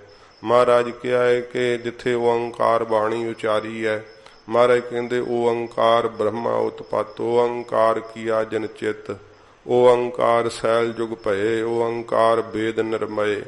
ਓੰਕਾਰ ਤੋਂ ਮਹਾਰਾਜ ਕਹਿੰਦੇ ਭਾਈ ਕੀਤਾ ਪਸਾਓ, ਏਕੋ ਕਵਾਓ। ਇਹ ਸ਼ਬਦ ਵਾਹਿਗੁਰੂ ਨੇ ਉਚਾਰਨ ਕੀਤਾ, ਇਸ ਸ਼ਬਦ ਦੀ ਧੁਨ ਹੋਈ। ਮਹਾਰਾਜ ਕਹਿੰਦੇ ਜਦੋਂ ਇਹ ਧੁਨ ਹੋਈ, ਸਨਾਤਨੀ ਮਤ ਵਿੱਚ ਇਸ ਨੂੰ ਓਮ ਕਹਿ ਕੇ ਸਾਧ ਸੰਗਤ ਜੀ ਉਚਾਰਨ ਕੀਤਾ ਹੈ। ਸਤਿਗੁਰਾਂ ਜੀ ਨੇ ਇਸ ਧੁਨ ਨੂੰ ਕਿਹਾ ਕਿ ਭਾਈ ਇਹ ਧੁਨ ਓੰਕਾਰ, ਇਹ ਧੁਨ ਹੋਈ ਸੀ। ਤੇ ਫਿਰ ਮਹਾਰਾਜ ਕਹਿੰਦੇ ਭਾਈ ਇਹ ਸਾਰੀ ਕਾਇਨਾਤ ਵਾਹਿਗੁਰੂ ਨੇ ਸਿਰਜ ਦਿੱਤੀ ਹੈ। ਇਹ ਸੱਚੇ ਪਾਤਸ਼ਾਹ ਜੀ ਮਹਾਰਾਜ ਕਹਿੰਦੇ ਨੇ ਕਿ ਮਾਇਆ ਦੇ ਜਿਹੜੇ ਹੈ ਉਹ 3 ਗੁਣ ਤੇ ਦੱਸ ਦਿੱਤੇ ਹੈ, ਕਿਉਂਕਿ ਮਾਇਆ ਦੇ 3 ਗੁਣਾਂ ਤੋਂ ਉਤਪਤੀ ਹੈ ਨਾ। ਜਿਹੜੀ ਕਾਰ ਹੈ ਨਾ ਸਾਧ ਸੰਗਤ ਜੀ, ਇਹ ਨਿਰੰਕਾਰ ਦਾ ਵਾਚਕ ਹੈ। ਜਦੋਂ ਇੱਕ ਓੰਕਾਰ, ਕੋਈ ਸਾਧ ਸੰਗਤ ਜੀ ਜਿਵੇਂ ਭੇਦ ਨਾ ਪਤਾ ਹੋਵੇ ਤੇ ਉਹ ਕਾਰ ਦੀਆਂ ਕਈ ਡੰਡੀਆਂ ਮਰੋੜ ਦਿੰਦੇ, ਇਸ ਤਰ੍ਹਾਂ ਨਹੀਂ ਉਹ ਕਾਰ ਲਿਖੀ ਜਾਂਦੀ। ਸੱਚੇ ਪਾਤਸ਼ਾਹ ਜੀ ਮਹਾਰਾਜ ਦੇ ਹਸਤ ਲਿਖਤ ਹੁਕਮਨਾਮੇ ਸਾਹਿਬ, ਹਜੂਰ ਦਾ ਲਿਖਿਆ ਹੋਇਆ ਮਹਾਮੰਤਰ, ਲਿਖਿਆ ਹੋਇਆ ਮੂਲ ਮੰਤਰ, ਜਿਹੜੀ ਓੰਕਾਰ ਦੀ ਕਾਰ ਹੈ, ਸਤਿਗੁਰਾਂ ਜੀ ਨੇ ਸਾਧ ਸੰਗਤ ਜੀ ਇਹ ਦਰਸਾਇਆ ਕਿ ਕਾਰ ਕਿਸ ਤਰ੍ਹਾਂ ਪਾਈ ਦੀ ਹੈ। ਜੋ ਬਾਬਾ ਦੀਪ ਸਿੰਘ ਸਾਹਿਬ ਜੀ ਮਹਾਰਾਜ ਦਾ ਹੱਥ ਲਿਖਤ ਸਰੂਪ ਹੈ, ਉਹ ਵੀ ਕਾਰ ਸਾਧ ਸੰਗਤ ਜੀ ਜਿਹੜੀ ਹੈ ਉਤੋਂ ਲਿਆ ਕਰਕੇ ਉਹਦੀ ਕੁੰਡੀ ਬਰਾਬਰ ਲਿਆ ਕਰਕੇ ਛੱਡੀ ਹੁੰਦੀ ਹੈ। ਇਹ ਕਈ 2-3 ਕੁੰਡੀਆਂ ਉਹ ਡਿਜ਼ਾਈਨ ਬਣਾਉਣ ਵਾਸਤੇ ਨਹੀਂ ਪਾਈ ਦੀਆਂ, ਇਹਦਾ ਵੀ ਕੋਈ ਅਰਥ ਹੁੰਦਾ, ਇਹਦਾ ਕੋਈ ਮਤਲਬ ਹੈ। ਤੇ ਇਹਦਾ ਉਚਾਰਨ ਹੈ ਓੰਕਾਰ। ਤੇ ਇੱਕ ਸ਼ਬਦ ਆਪਾਂ ਮੂਹਰੇ ਮਹਾਰਾਜ ਸਾਹਿਬ ਜੀ ਨੇ ਲਾਇਆ ਹੈ, ਉਹ ਗਣਿਤ ਦਾ ਹੈ। ਜਿਹੜਾ ਹੈ ਏਕਾ ਮਹਾਰਾਜ ਸਾਹਿਬ ਜੀ ਨੇ ਮੈਥ ਦਾ, ਗਣਿਤ ਦਾ ਪਾਇਆ ਹੈ।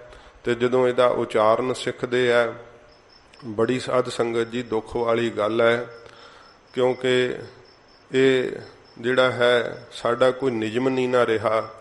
ਪੰਥ ਦੇ ਅੰਦਰ ਉਹ ਧਰਮ ਦਾ ਪ੍ਰਚਾਰ ਕਰਦੇ ਹੈ ਜਿਨ੍ਹਾਂ ਨੂੰ ਇਸ ਮੰਤਰ ਦਾ ਸੁੱਧ ਉਚਾਰਨ ਵੀ ਕਰਨਾ ਨਹੀਂ ਆਉਂਦਾ ਹੈ। ਤੇ ਫਿਰ ਸੁਣ ਕਰਕੇ ਜਿਹੜੇ ਆ ਉਹ ਸਿਖਿਆਰਥੀ ਕੀ ਸਿੱਖਿਆ ਪ੍ਰਾਪਤ ਕਰਨਗੇ। ਪਰ ਕੌਣ ਪੁੱਛੇ ਕਿ ਤੁਸੀਂ ਕਿੱਥੋਂ ਪੜ੍ਹਾਈ ਕੀਤੀ ਹੈ, ਕਿਹਦੇ ਕੋਲੋਂ ਤੁਸੀਂ ਜਿਹੜੀ ਹੈ ਸ੍ਰੀ ਗੁਰੂ ਗ੍ਰੰਥ ਸਾਹਿਬ ਜੀ ਮਹਾਰਾਜ ਦੀ ਬਾਣੀ ਦਾ ਬੋਧ ਲਿਆ। ਕਿਉਂਕਿ ਮਹਾਰਾਜ ਇਹ ਪ੍ਰਣਾਲੀ ਚਲਾਈ ਸੱਚੇ ਪਾਤਸ਼ਾਹ ਨੇ, ਤੇ ਉਹ ਪ੍ਰਣਾਲੀ ਸਾਧ ਸੰਗਤ ਜੀ ਜਿਹੜੀ ਹੈ ਨਾ, ਕੋਈ ਇੱਕ ਸੰਪਰਦਾ ਦੀ ਥੋੜੋ ਹੈ। ਪ੍ਰਣਾਲੀ ਤਾਂ ਸਾਰੇ ਪੰਥ ਦੀ ਹੈ। ਜੋ ਪੰਥ ਦੀ ਚੀਜ਼ ਹੈ ਉਹ ਇੱਕ ਦੀ ਨਹੀਂ ਹੋ ਸਕਦੀ। ਗੁਰੂ ਗੋਬਿੰਦ ਸਿੰਘ ਸੱਚੇ ਪਾਤਸ਼ਾਹ ਜੀ ਮਹਾਰਾਜ ਜੋ ਅਰਥਾਂ ਦਾ ਬੋਧ ਬਖਸ਼ਿਆ ਨਾ, ਉਹ ਸਾਧ ਸੰਗਤ ਜੀ ਸਮਕਸ਼ ਪੰਥ ਨੂੰ ਬਖਸ਼ਿਸ਼ ਕੀਤਾ ਹੈ। ਹਾਂ, ਜਿਨ੍ਹਾਂ ਨੇ ਅੱਗੇ ਪ੍ਰਚਾਰਿਆ ਤੇ ਉਹ ਜਥੇਬੰਦੀਆਂ ਵੀ ਸਾਧ ਸੰਗਤ ਜੀ ਕਿਸੇ ਇੱਕ ਦੀਆਂ ਥੋੜਾ, ਤੇ ਪੰਥ ਦੀਆਂ ਨੇ, ਸਾਰੇ ਪੰਥ ਦੀਆਂ ਸਾਂਝੀਆਂ ਹਨ ਉਹ। ਇਸ ਕਰਕੇ ਜੇ ਕੋਈ ਕਹੇ ਕਿ ਇਹ ਮੇਰ ਕਰਦੇ ਆ ਭਈ ਅਸੀਂ ਪਾਠ ਸੁੱਧ ਬੜਾ ਪੜ੍ਹਦੇ ਆ, ਦੂਸਰੇ ਨੂੰ ਪੜ੍ਹਨਾ ਨਹੀਂ ਆਉਂਦਾ, ਇਹ ਭਾਈ ਕਿਸੇ ਦੀ ਮੇਰ ਨਹੀਂ, ਇਹ ਤਾਂ ਗੁਰੂ ਗੋਬਿੰਦ ਸਿੰਘ ਸੱਚੇ ਪਾਤਸ਼ਾਹ ਦੀ ਦਾਤ ਹੈ। ਜਦੋਂ ਸਿੰਘਾਂ ਨੇ ਸੱਚੇ ਪਾਤਸ਼ਾਹ ਦੇ ਕੋਲ ਬੇਨਤੀ ਕੀਤੀ ਸੀ ਤੇ ਮਹਾਰਾਜ ਆਖਿਆ ਸੀ ਕਿ ਹੁਣ ਭਾਈ ਦਇਆ ਸਿੰਘ ਜੀ ਯੁੱਧ ਦਾ ਵਕਤ ਹੈ, ਸਮਾਂ ਆਇਆ, ਨਿਰੰਕਾਰ ਨੂੰ ਪਾਇਆ ਤਾਂ ਅਸੀਂ ਜ਼ਰੂਰ ਤੁਹਾਨੂੰ ਅਰਥ ਪੜ੍ਹਾਵਾਂਗੇ। ਫਿਰ ਪੰਥ ਵਾਲੀ ਸਤਿਗੁਰਾਂ ਜੀ ਨੇ ਸਾਧ ਸੰਗਤ ਜੀ ਵੀਰ ਆਸਣ ਲਾ ਕੇ ਆਪਦੇ ਸ਼੍ਰੀ ਕੰਠ ਤੋਂ ਇੱਕ ਓੰਕਾਰ ਤੋਂ ਲੈ ਕੇ 18, 10, 20 ਤੱਕ ਮਹਾਰਾਜ ਜੀ ਬਾਣੀ ਉਚਾਰਨ ਕੀਤੀ। ਹਜੂਰ ਨੇ ਸਾਰੀ ਬਾਣੀ ਦੇ ਅਰਥ ਆਪਣੀ ਰਸਨਾ ਤੋਂ ਕੀਤੇ ਤੇ ਗਰੀਬ ਨਵਾਜ ਸਤਿਗੁਰਾਂ ਜੀ ਨੇ ਇਹੀ ਨਹੀਂ, ਫਿਰ ਬਾਬਾ ਦੀਪ ਸਿੰਘ ਸਾਹਿਬ ਤੇ ਭਾਈ ਮਨੀ ਸਿੰਘ ਸਾਹਿਬ ਨੂੰ ਆਪਣਾ ਮਿਹਰ ਭਰਿਆ ਸ਼ੀਸ਼ ਤੇ ਹੱਥ ਰੱਖ ਕੇ ਆਗਿਆ ਕੀਤੀ ਕਿ ਅਰਥਾਂ ਦੀਆਂ ਟਕਸਾਲਾਂ ਤੁਸਾਂ ਚਲਾਉਣੀਆਂ, ਵਿਦਿਆਰਥੀ ਪੜ੍ਹਾਉਣੇ ਆ। ਇਹ ਮਹਾਰਾਜ 10ਵੇਂ ਪਾਤਸ਼ਾਹ ਨੇ ਬਖਸ਼ਿਸ਼ ਕੀਤੀ ਹੈ, ਕਿਸੇ ਹੋਰ ਨਹੀਂ। ਇਸ ਕਰਕੇ ਪੰਥ ਨੂੰ ਸਾਧ ਸੰਗਤ ਜੀ ਸਾਂਝੇ ਤੌਰ ਤੇ ਕਿਸੇ ਨੂੰ ਇਹ ਨਹੀਂ ਜਾਣਨਾ ਚਾਹੀਦਾ ਕਿ ਇਹ ਭਾਈ ਕਿਸੇ ਇੱਕ ਦੀ ਜਿਹੜੀ ਹੈ ਦਾਤ ਹੈ, ਨਹੀਂ ਤਾਂ ਸਾਰੇ ਪੰਥ ਦੀ ਹੈ। ਸਗੋਂ ਮਹਾਰਾਜ ਤਾਂ ਸਾਰੀ ਲੁਕਾਈ ਨੂੰ ਹੀ ਬਖਸ਼ਿਸ਼ ਕੀਤੀ ਹੈ। ਕੋਈ ਪੜ੍ਹ ਲੇ, ਕੋਈ ਬ੍ਰਾਹਮਣ ਪੜ੍ਹ ਲੇ, ਕੋਈ ਮੁਸਲਮਾਨ ਪੜ੍ਹ ਲੇ, ਕੋਈ ਪੜ੍ਹ ਲੇ। ਗੁਰੂ ਘਰ ਦੇ ਅੰਦਰ ਮਨਾਹੀ ਥੋੜੋ ਹੈ ਕਿ ਅਸੀਂ ਸੰਥਿਆ ਨਹੀਂ ਕਰਾਉਣੀ। ਇਹੋ ਜਿਹੇ ਸਾਧ ਸੰਗਤ ਜੀ ਜਿਹੜੇ ਸ਼ਰਾਬ ਵੀ ਪੀਂਦੇ ਸੀਗੇ ਤੇ ਫਿਰ ਵੀ ਸੰਥਿਆ ਉਹਨਾਂ ਨੂੰ ਕਰਾਈ। ਬਾਹਰ ਇੱਕ ਸਿੰਘ ਉਹ ਕਹਿੰਦਾ, ਗਿਆਨੀ ਜੀ ਮੈਂ ਸੰਥਿਆ ਕਰਨੀ ਚਾਹੁੰਦਾ, ਪਰ ਗੱਲ ਇੱਕ ਆ ਮੈਂ ਸ਼ਰਾਬ ਨਹੀਂ ਛੱਡਣੀ। ਮੈਂ ਕਿਹਾ ਅੱਛਾ, ਫਿਰ ਐਂ ਕਰੀ ਵੀ ਤੂੰ ਸਵੇਰੇ ਦਾਤਣ ਕੁਰਲਾ ਕਰਕੇ ਆਇਆ ਕਰੀ ਤੇ ਮੂੰਹ ਚੋਂ ਬਦਬੋ ਨਾ ਆਵੇ, ਫਿਰ ਮੈਨੂੰ ਸੰਥਿਆ ਕਰਾਉਂਦੇ ਆ। ਕਹਿਣ ਲੱਗਾ ਚੰਗਾ, ਮੈਂ ਸਵੇਰੇ ਦਾਤਣ ਕੁਰਲਾ ਚੰਗੀ ਤਰ੍ਹਾਂ ਕਰ ਆਇਆ ਕਰਾਂਗਾ। ਉਹ ਸਾਧ ਸੰਗਤ ਜੀ ਸ਼ਰਾਬ ਰਾਤ ਨੂੰ ਹੁਣ ਪੀ ਕੇ ਸੁੱਤਾ, ਜਿਹੜਾ ਉਹਦੇ ਸਵੇਰੇ ਮੂੰਹ ਚੋਂ ਬੋ ਤਾਂ ਆਉਣੀ ਹੈ ਨਾ, ਤੇ ਕੀ ਆ ਉਹਨੇ ਯਤਨ ਤਾਂ ਬਥੇਰੇ ਕਰਨੇ। 5 ਬਾਣੀਆਂ ਦੀ ਸੰਥਿਆ ਉਸ ਕਰ ਲਈ ਤੇ ਜਦੋਂ ਸ਼ਬਦ ਹਜ਼ਾਰਿਆਂ ਤੇ ਸੰਥਿਆ ਚੱਲ ਰਹੀ ਸੀ, ਮੈਂ ਤਾਂ ਨਹੀਂ ਸੀ ਆਖਿਆ, ਕਿਉਂਕਿ ਜਦੋਂ ਸਿਆਣੇ ਹੋਰ ਵਿਦਿਆਰਥੀ ਲਾਗੇ ਪੜ੍ਹਦੇ ਹੋਣ, ਸਮਾਂ ਘੱਟ ਹੋਣ ਕਰਕੇ ਜਿਨ੍ਹਾਂ ਦੀ ਗੁਟਕਾ ਸਾਹਿਬ ਤੇ ਸੰਥਿਆ ਹੋਵੇ ਉਹਨਾਂ ਨੂੰ ਵੱਡਿਆਂ ਵਿਦਿਆਰਥੀਆਂ ਨੂੰ ਕਹਿਣਾ ਕਿ ਜਿਨ੍ਹਾਂ ਦੀ ਭਾਗ ਤੇ ਸੰਥਿਆ ਤੁਸੀਂ ਇਹਨਾਂ ਨੂੰ ਸੰਥਿਆ ਕਰਾ ਦਿਓ। ਫਿਰ ਛੇਤੀ ਜਰਾ ਉਹਨੇ ਸਮੇਂ 'ਚ ਸਾਰੇ ਵਿਦਿਆਰਥੀ ਭੁਗਤ ਜਾਂਦੇ। ਉਸ ਸੰਥਿਆ ਕਰਾਉਣ ਵਾਲੇ ਸਿੰਘ ਨੂੰ ਪਤਾ ਲੱਗ ਗਿਆ ਕਿ ਤਾਂ ਸ਼ਰਾਬ ਪੀਂਦਾ, ਬੋਝੂ ਆਈ। ਕਹਿਣ ਲੱਗਾ ਉਹ ਪਾਠ ਉਚਾਰਨ ਨਾ ਕਰਨਾ ਆਵੇ, ਤੇ ਕਹਿਣ ਲੱਗਾ ਪਾਠ ਤੁਹਾਨੂੰ ਕੀ ਉਚਾਰਨ ਕਰਨਾ ਆਉਣਾ, ਤੁਸੀਂ ਮੈਨੂੰ ਤਾਂ ਕੋਈ ਇਤਰਾਜ਼ ਨਹੀਂ, ਪਰ ਬਾਣੀ ਦੇ ਗੁਟਕੇ ਸਾਹਿਬ ਤੇ ਤੁਹਾਡੀ ਬਦਬੋ ਗੰਦੀ ਜਿਹੜੀ ਆ ਉਹ ਪੈਂਦੀ ਹੈ, ਤੁਹਾਨੂੰ ਪਾਠ ਕਿਵੇਂ ਉਚਾਰਨ ਕਰਨਾ ਆਊਗਾ। ਬਸ ਇਹੀ ਗੱਲ ਮਨ ਤੇ ਬਹਿ ਗਈ ਤੇ ਬੜਾ ਮਨ ਭਰ ਗਿਆ। ਤੁਰਨ ਲੱਗਿਆ ਕਹਿੰਦਾ, ਗਿਆਨੀ ਜੀ ਅੱਜ ਤੋਂ ਬਾਅਦ ਮੈਂ ਨਾ ਸ਼ਰਾਬ ਨਹੀਂ ਪੀਆ ਕਰਨੀ, ਪਰ ਮੈਨੂੰ ਪੜ੍ਹਾ ਜ਼ਰੂਰ ਦਿਓ। ਮੈਂ ਕਿਹਾ ਕੋਈ ਗੱਲ ਨਹੀਂ, ਜ਼ਰੂਰ। ਤੇ ਸਾਧ ਸੰਗਤ ਜੀ ਸ੍ਰੀ ਗੁਰੂ ਗ੍ਰੰਥ ਸਾਹਿਬ ਦੀ ਸਾਰੀ ਸੁੱਧ ਸੰਥਿਆ ਕਰ ਲਈ, ਕੇਸ ਰੱਖੇ, ਪਰਿਵਾਰ ਸਮੇਤ ਅੰਮ੍ਰਿਤ ਛਕਿਆ, 5 ਪਿਆਰਿਆਂ ਦੀ ਸੇਵਾ ਕਰਦੇ ਆ। ਤੇ ਇਹ ਕਿਸੇ ਦੀ ਮੇਰ ਥੋੜਾ, ਜਿਹੜਾ ਮਰਜੀ ਦਾਤ ਲੈ ਲੇ ਮਹਾਰਾਜ ਦੀ। ਇਸ ਕਰਕੇ ਬੜੀ ਦੁੱਖ ਦੀ ਗੱਲ ਹੈ, ਪੰਥ ਦਾ ਪ੍ਰਚਾਰ ਉਹ ਲੋਕ ਕਰਦੇ, ਬਾਣੀ ਸਿੱਖਦੇ ਨਹੀਂ ਤੇ ਇੱਕ ਓੰਕਾਰ, ਇੱਕ ਓੰਕਾਰ ਇਸ ਤਰ੍ਹਾਂ ਬੋਲਦੇ ਆ। ਤੇ ਜੇ ਇੱਕ ਓੰਕਾਰ ਹੀ ਸੁੱਧ ਨਹੀਂ ਉਚਾਰਨ ਕਰਨਾ ਆਉਂਦਾ ਤੇ ਅੱਗੇ ਫਿਰ ਬਾਣੀ ਦਾ ਅਰਥ ਜਾਂ ਅਸੀਂ ਬਾਣੀ ਦਾ ਪ੍ਰਚਾਰ ਕੀ ਕਰ ਸਕਦੇ ਹਾਂ। ਸਤਿਗੁਰਾਂ ਜੀ ਨੇ ਇਸੇ ਕਰਕੇ ਇਹ ਸਾਧ ਸੰਗਤ ਜੀ ਸੰਪਰਦਾਵਾਂ ਬਖਸ਼ਿਸ਼ ਕੀਤੀਆਂ। ਮਹਾਰਾਜ ਅਰਥਾਂ ਦੀ ਟਕਸਾਲ ਸਤਿਗੁਰਾਂ ਜੀ ਨੇ ਚਲਾਈ ਤੇ ਇਹ ਸੁੱਧ ਉਚਾਰਨ ਹੈ। ਜਿਹੜੇ 3 ਭਾਵ ਹੈ, ਪਹਿਲਾਂ ਇੱਕ, ਫਿਰ ਓ ਅੰਕਾਰ, ਤੇ ਫਿਰ ਇਹਦਾ ਸੁਮੇਲ ਕਰੀਦਾ ਹੈ ਇੱਕ ਓੰਕਾਰ। ਇਹ ਉਚਾਰਨ ਹੈ ਸਾਧ ਸੰਗਤ ਜੀ। ਸੱਚੇ ਪਾਤਸ਼ਾਹ ਜੀ ਮਹਾਰਾਜ ਜੀ ਨੇ ਇਹਦੇ ਅੰਦਰ ਜੋ ਕਾਰ ਹੈ ਇਹ ਪਰਮੇਸ਼ਰ ਦਾ ਵਾਚਕ ਹੈ। ਗਰੀਬ ਨਿਵਾਜ ਸਤਿਗੁਰਾਂ ਜੀ ਨੇ ਇਹ ਜੋ ਬਖਸ਼ਿਸ਼ ਕੀਤਾ, ਮਹਾਰਾਜ ਕਹਿੰਦੇ ਭਾਈ ਇਹ ਸੰਸਾਰ ਦੀ ਇਸ ਸ਼ਬਦ ਤੋਂ ਉਤਪਤੀ ਹੋਈ ਹੈ, ਉਹ ਇੱਕ ਵੈ, ਦੋ ਨਹੀਂ ਹਨ। ਗਣਿਤ ਦਾ ਏਕਾ ਜਣਾਉਂਦਾ ਹੈ ਕਿ ਪਰਮੇਸ਼ਰ ਵਰਗਾ ਕੋਈ ਦੂਸਰਾ ਹੋਰ ਨਹੀਂ। ਫਿਰ ਮਹਾਰਾਜ ਕਹਿੰਦੇ ਉਹਦਾ ਨਾਮ ਜਿਹੜਾ ਨਾ ਤਰਈ ਕਾਲ ਆਬਾਦ ਸਤਿ ਹੈ, ਤਿੰਨਾਂ ਕਾਲਾਂ ਵਿੱਚ ਰਹਿਣ ਵਾਲਾ ਹੈ। ਕੁਝ ਚੀਜ਼ਾਂ ਅਸੀਂ ਵੇਖਦੇ ਹਾਂ ਜਿਹੜੀਆਂ ਬਜ਼ੁਰਗਾਂ ਨੇ ਵੇਖੀਆਂ ਹੋਣਗੀਆਂ, ਅੱਜ ਹੈ ਨਹੀਂ, ਜਾਂ ਅੱਜ ਵੇਖਾਂਗੇ ਕੱਲ ਨੂੰ ਨਹੀਂ ਹੋਣਗੀਆਂ। ਵਾਹਿਗੁਰੂ ਐਸਾ ਨਹੀਂ। ਮਹਾਰਾਜ ਕਹਿੰਦੇ ਭਾਈ ਉਹਦਾ ਨਾਮ ਜਿਹੜਾ ਨਾ ਉਹ ਸਤਿ ਹੈ, ਤਿੰਨਾਂ ਕਾਲਾਂ ਵਿੱਚ ਰਹਿਣ ਵਾਲਾ ਹੈ। ਫਿਰ ਹਜੂਰ ਕਹਿੰਦੇ ਭਾਈ ਉਹ ਕਰਤਾ ਹੈ, ਸਾਰੀ ਸ੍ਰਿਸ਼ਟੀ ਦਾ ਕਰਤਾ ਹੈ, ਤੇ ਪੁਰਖ ਪੂਰਨ ਹੈ। ਪੁਰਖ ਪੂ ਤੋਂ ਕਹਿੰਦੇ ਆ ਨਰਕ, ਤੇ ਰੱਖ ਤੋਂ ਕਹਿੰਦੇ ਰੱਖਿਆ, ਨਰਕਾਂ ਤੋਂ ਰੱਖਿਆ ਕਰਨ ਵਾਲਾ ਹੈ। ਤੇ ਪੁਰਖ ਤੋਂ ਸਾਧ ਸੰਗਤ ਜੀ ਹੈ ਪੁਰਸ਼, ਜੋ ਅਕਾਲ ਪੁਰਖ ਵਾਹਿਗੁਰੂ ਹੈ ਨਾ, ਇਹ ਪੁਰਖ ਹੈ। ਜਿਵੇਂ ਕਈ ਸਾਧ ਸੰਗਤ ਜੀ ਬਾਹਰ ਜਿਵੇਂ ਕੈਂਪ ਲਾਉਂਦੇ ਆ ਨਾ, ਤੇ ਉਥੋਂ ਦੇ ਪੜ੍ਹੇ ਬੱਚੇ ਕਈ ਸਵਾਲ ਵੀ ਬੜੇ ਤਰ੍ਹਾਂ ਤਰ੍ਹਾਂ ਦੇ ਕਰਦੇ ਆ। ਇੱਕ ਵਾਰੀ ਬੱਚੇ ਨੇ ਸਵਾਲ ਕੀਤਾ, ਕਹਿੰਦਾ ਸ਼੍ਰੀ ਗੁਰੂ ਗ੍ਰੰਥ ਸਾਹਿਬ ਜੀ ਮੇਲ ਹੈ ਕਿ ਫੀਮੇਲ ਹੈ? ਉਹਦਾ ਸਵਾਲ ਸੀ। ਮੈਂ ਕਿਹਾ ਮਹਾਰਾਜ ਮੇਲ ਹੈ, 10 ਪਾਤਸ਼ਾਹੀਆਂ ਹੀ ਮੇਲ ਹੋਈਆਂ, ਪੁਰਖ ਹੈ। ਕਹਿਣ ਲੱਗਾ ਫਿਰ ਇਹ ਫੀਮੇਲ ਵਾਲੇ ਕੱਪੜੇ ਜਿਵੇਂ ਰੁਮਾਲੇ ਸਾਹਿਬ, ਇਹ ਫੀਮੇਲ ਵਰਗੇ ਕਿਉਂ ਮਹਾਰਾਜ ਨੂੰ ਪਹਿਨਾਉਂਦੇ ਆ? ਤੇ ਜਿਵੇਂ ਦੂਸਰੇ ਕੱਪੜੇ ਪਹਿਨਾਉਣੇ ਚਾਹੀਦੇ ਆ, ਕਿਉਂਕਿ ਉਹਦਾ ਆਪਣਾ ਸੋਚਣ ਦਾ ਨਜ਼ਰੀਆ ਸੀ। ਮੈਂ ਕਿਹਾ ਤੁਸੀਂ ਰਾਜੇ ਮਹਾਰਾਜੇ ਨਹੀਂ ਵੇਖੇ, ਇਸ ਸਮੇਂ ਉਹ ਰਵਾਇਤਾਂ ਨਹੀਂ ਰਹੀਆਂ। ਰਾਜੇ ਮਹਾਰਾਜੇ ਇਹੋ ਜਿਹੀਆਂ ਸ਼ਾਹੀ ਪੁਸ਼ਾਕਾਂ ਪਹਿਨਿਆ ਕਰਦੇ ਸੀ। 10ਵੇਂ ਪਾਤਸ਼ਾਹ ਜੀ ਮਹਾਰਾਜ ਦੀ ਪੁਸ਼ਾਕ ਸਾਧ ਸੰਗਤ ਜੀ ਵੇਖ ਕਰਕੇ ਜਿਹੜਾ ਸੀ ਨਾ, ਪਹਾੜੀ ਰਾਜਿਆਂ ਦੇ ਵੀ ਮਨ ਜਿਹੜੇ ਸੀ ਚੁਰਾਏ ਜਾਂਦੇ ਸੀ ਕਿ ਇੰਨੀਆਂ ਪਸ਼ਮੀਨੇ ਦੀਆਂ, ਪਸ਼ਮੰਬਰ ਦੀਆਂ ਪੁਸ਼ਾਕਾਂ ਸਿੱਖ ਸ਼ਰਧਾ ਨਾਲ ਲਿਆਉਂਦੇ ਸੀ। ਗਰੀਬ ਨਿਵਾਜ ਸਤਿਗੁਰੂ ਤਾਂ ਕੋਈ ਪਹਿਰਨ ਦਾ ਸ਼ੌਕ ਥੋੜਾ, ਸਤਿਗੁਰੂ ਜੀ ਨੇ ਤੇ ਉਹ ਸਭ ਕੁਝ ਹੀ ਜਲਾ ਦਿੱਤਾ ਸੀ ਜਦੋਂ ਮਹਾਰਾਜ ਆਪ ਤੁਰਨਾ ਸੀ। ਤੇ ਸਾਧ ਸੰਗਤ ਜੀ ਫਕੀਰਾਂ ਵਾਲਾ ਬਾਣਾ ਪਾ ਕੇ ਮਹਾਰਾਜ ਚਮਕੌਰ ਸਾਹਿਬ ਦੀ ਗੜੀ ਤੋਂ ਨਿਕਲੇ ਸੀ। ਸਤਿਗੁਰਾਂ ਜੀ ਨੂੰ ਉਹ ਰਸ ਨਹੀਂ ਹੈ, ਪਰ ਸਿੱਖਾਂ ਦੀਆਂ ਭਾਵਨਾ ਨੂੰ ਵੇਖ ਕਰਕੇ ਮਹਾਰਾਜ ਸਾਹਿਬ ਜੀ ਧਾਰਨ ਕਰਦੇ।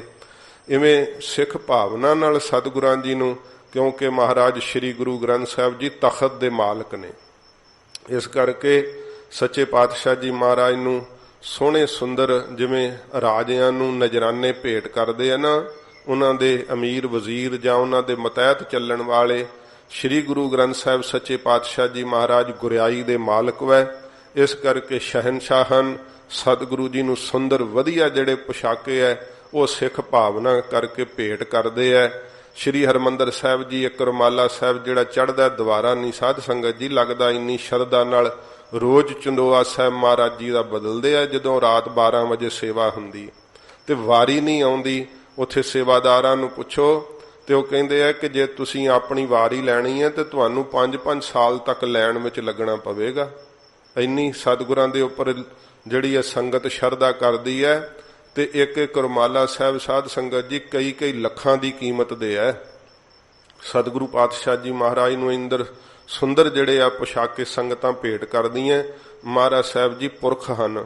ਤੇ ਸਤਿਗੁਰੂ ਗਰੀਬ ਨਿਵਾਜ ਸੱਚੇ ਪਾਤਸ਼ਾਹ ਜੀ ਫਰਮਾਉਂਦੇ ਆ, ਫਿਰ ਪੜ੍ਹਦੇ ਹੋ ਸਾਰਾ ਮੰਤਰ। ਇੱਕ ਓੰਕਾਰ ਸਤਨਾਮ ਕਰਤਾ ਪੁਰਖ ਗੁਰ ਪ੍ਰਸਾਦ। ਫਿਰ ਮਹਾਰਾਜ ਕਹਿੰਦੇ ਭਾਈ ਜੋ ਪੁਰਖ ਪੂਰਨ ਹੈ ਨਾ, ਕੇਵਲ ਉਹ ਹੀ ਪੁਰਸ਼ ਹੈ, ਬਾਕੀ ਸਭ ਇਸਤਰੀਆਂ ਦੀ ਨਿਆਈ ਹੈ। ਮਹਾਰਾਜ ਕਹਿੰਦੇ ਉਹਦੀ ਪ੍ਰਾਪਤੀ ਜਿਹੜੀ ਹੈ ਨਾ ਗੁਰੂ ਸਾਹਿਬ ਦੀ ਪ੍ਰਸਾਦ ਕਿਰਪਾ ਨਾਲ ਹੁੰਦੀ ਹੈ। ਇਹ ਸੱਚੇ ਪਾਤਸ਼ਾਹ ਜੀ ਮਹਾਰਾਜ ਸਾਧ ਸੰਗਤ ਜੀ ਸੰਖੇਪ ਰੂਪ ਵਿੱਚ ਇਹ ਮਹਾਮੰਤਰ ਦਾ ਵੀ ਮਹਾਰਾਜ ਸੰਕੇਤ ਦਿੱਤਾ ਹੈ। ਕਿਉਂਕਿ ਜਦੋਂ ਆਪਾਂ ਪੜ੍ਹਦੇ ਹਾਂ ਕਰਤਾ ਪੁਰਖ, ਫਿਰ ਆਉਂਦਾ ਨਿਰਭਉ ਨਿਰਵੈਰ ਅਕਾਲ ਮੂਰਤ ਅਜੂਨੀ ਸੈਭੰ, ਫਿਰ ਆਉਂਦਾ ਗੁਰ ਪ੍ਰਸਾਦ। ਸੱਚੇ ਪਾਤਸ਼ਾਹ ਜੀ ਮਹਾਰਾਜ ਮਹਾਮੰਤਰ ਹੀ ਸੰਕੇਤ ਦਿੱਤਾ ਹੈ। ਕਿਉਂਕਿ ਜਿਵੇਂ ਆਪਾਂ ਸਹਿਜ ਪਾਠ ਜਦੋਂ ਮਰਿਆਦਾ ਹੈ ਸਾਧ ਸੰਗਤ ਜੀ, ਜੇ ਹੋ ਸਕੇ ਤਾਂ ਜਪਜੀ ਸਾਹਿਬ ਦਾ ਪਾਠ ਸੰਪੂਰਨ ਕਰਨਾ ਚਾਹੀਦਾ ਜਦੋਂ ਸਹਿਜ ਪਾਠ ਜੀ ਦਾ ਭੋਗ ਪੈਂਦਾ, ਤੇ ਨਹੀਂ ਤਾਂ ਫਿਰ ਜਿਵੇਂ 5 ਪੌੜੀਆਂ ਪੜ੍ਹ ਕੇ ਤੇ ਫਿਰ ਸ਼ਲੋਕ ਪੜ੍ਹਿਆ ਜਾਂਦਾ ਹੈ। ਇਸ ਦਾ ਅਰਥ ਹੁੰਦਾ ਹੈ ਕਿ ਸ਼ਲੋਕ ਤੇ ਜਪਜੀ ਸਾਹਿਬ ਸੰਪੂਰਨ ਹੋਇਆ ਹੈ। ਤੇ ਇਉਂ ਗੁਰਪ੍ਰਸਾਦ ਤੱਕ ਇਹ ਸਮਝਿਆ ਜਾਂਦਾ ਹੈ ਕਿ ਮਹਾਮੰਤਰ ਜਿਹੜਾ ਹੈ ਨਾ ਇੱਥੇ ਸੰਪੂਰਨ ਹੋਇਆ ਹੈ। ਸੱਚੇ ਪਾਤਸ਼ਾਹ ਜੀ ਮਹਾਰਾਜ ਨੇ ਇਹ ਸਾਧ ਸੰਗਤ ਜੀ ਖੋੜਸਾ ਮੰਤਰ ਮਹਾਰਾਜ ਜੀ ਉਚਾਰਨ ਕੀਤਾ ਹੈ ਤੇ ਦੁਬਾਰਾ ਫਿਰ ਇੱਕ ਵਾਰੀ ਇੱਕ ਅੱਖਰੀ ਅਰਥ ਜਿਹੜੇ ਉਹ ਸਮਝਣੇ ਪੜ੍ਹਦੇ ਹੋ ਕੱਲਾ ਕੱਲਾ ਕਰਕੇ। ਇਕ ਓੰਕਾਰ ਪਰਮੇਸ਼ਰ ਮਹਾਰਾਜ ਕਹਿੰਦੇ ਭਾਈ ਇੱਕ ਹੈ, ਉਹਦੇ ਵਰਗਾ ਦੂਸਰਾ ਕੋਈ ਹੋਰ ਨਹੀਂ। ਓੰਕਾਰ ਮਹਾਰਾਜ ਕਹਿੰਦੇ ਸ਼ਬਦ ਵੈ ਸਾਰਿਆਂ ਦੀ ਉਤਪਤੀ ਪਾਲਣਾ ਤੇ ਲੈਤਾ ਕਰਨ ਵਾਲਾ ਹੈ। ਸਤਿਨਾਮ ਉਹਦਾ ਨਾਮ ਮਹਾਰਾਜ ਕਹਿੰਦੇ ਭਾਈ ਪ੍ਰਸਿੱਧ ਵੈ, ਸੱਚ ਵੈ, ਸਦਾ ਰਹਿਣ ਵਾਲਾ ਹੈ। ਕਰਤਾ ਪੁਰਖ ਤੇ ਕਰਤਾ ਹੈ ਸਾਰੀ ਸ੍ਰਿਸ਼ਟੀ ਦਾ, ਸਾਰੀ ਕਾਇਨਾਤ ਦਾ। ਪੁਰਖ ਪੂਰਨ ਵਿਆਪਕ ਹੈ ਸਭ ਥਾਵਾਂ ਤੇ। ਗੁਰ ਪ੍ਰਸਾਦ ਗੁਰੂ ਚੇਤਨ ਹੈ ਤੇ ਪ੍ਰਸਾਦ ਆਨੰਦ ਸਰੂਪ ਹੈ। ਗੁਰੂ ਸਾਹਿਬ ਦੀ ਪ੍ਰਸਾਦ ਕਿਰਪਾ ਨਾਲ ਪ੍ਰਾਪਤ ਹੁੰਦਾ ਏ। ਸ਼ਲੋਕ ਮਹਲਾ ਪਹਿਲਾ। ਧੰਨ ਗੁਰੂ ਨਾਨਕ ਦੇਵ ਸੱਚੇ ਪਾਤਸ਼ਾਹ ਜੀ ਮਹਾਰਾਜ। ਜਗਤ ਗੁਰੂ ਜੀ ਕਰਤਾਰਪੁਰ ਸਾਹਿਬ ਰਾਵੀ ਦੇ ਕੰਢੇ ਤੇ ਹਜੂਰ ਬਿਰਾਜ ਰਹੇ ਐ। ਸੱਚੇ ਪਾਤਸ਼ਾਹ ਜੀ ਮਹਾਰਾਜ ਇਹ ਸਾਧ ਸੰਗਤ ਜੀ ਸ਼ਲੋਕ ਹਜੂਰ ਉੱਥੇ ਉਚਾਰਨ ਕਰਦੇ ਐ। ਮਹਾਰਾਜ ਜੀ ਦੇ ਕੋਲ ਸਿੱਖ ਪ੍ਰਸ਼ਨ ਕਰਦੇ ਹਨ। ਤੋ ਜਿਵੇਂ ਮਹਾਰਾਜ ਸਾਹਿਬ ਜੀ ਕੋਲ ਪੁੱਛਦੇ ਐ, ਕੀ ਪੁੱਛਦੇ ਐ ਸੋ ਇਸ ਪ੍ਰਕਾਰ ਅੱਗੇ ਸੁਣੋ। ਗੁਰ ਦਾਤਾ ਗੁਰ ਹਿਵੈ ਕਰ। ਸਤਿਗੁਰੂ ਜੀ ਦੇ ਕੋਲ ਬੇਨਤੀ ਕਰਕੇ ਸਿੱਖਾਂ ਨੇ ਪੁੱਛਿਆ, ਮਹਾਰਾਜ ਪੂਰੇ ਗੁਰੂ ਜੀ ਦੇ ਲੱਛਣ ਕੀ ਹੋਣਗੇ? ਮਹਾਰਾਜ ਆਪ ਕਿਰਪਾ ਕਰਕੇ ਦੱਸੋ ਕਿ ਪੂਰੇ ਗੁਰੂ ਜੀ ਦਾ ਕੀ ਲੱਛਣ ਹੁੰਦਾ ਹੈ।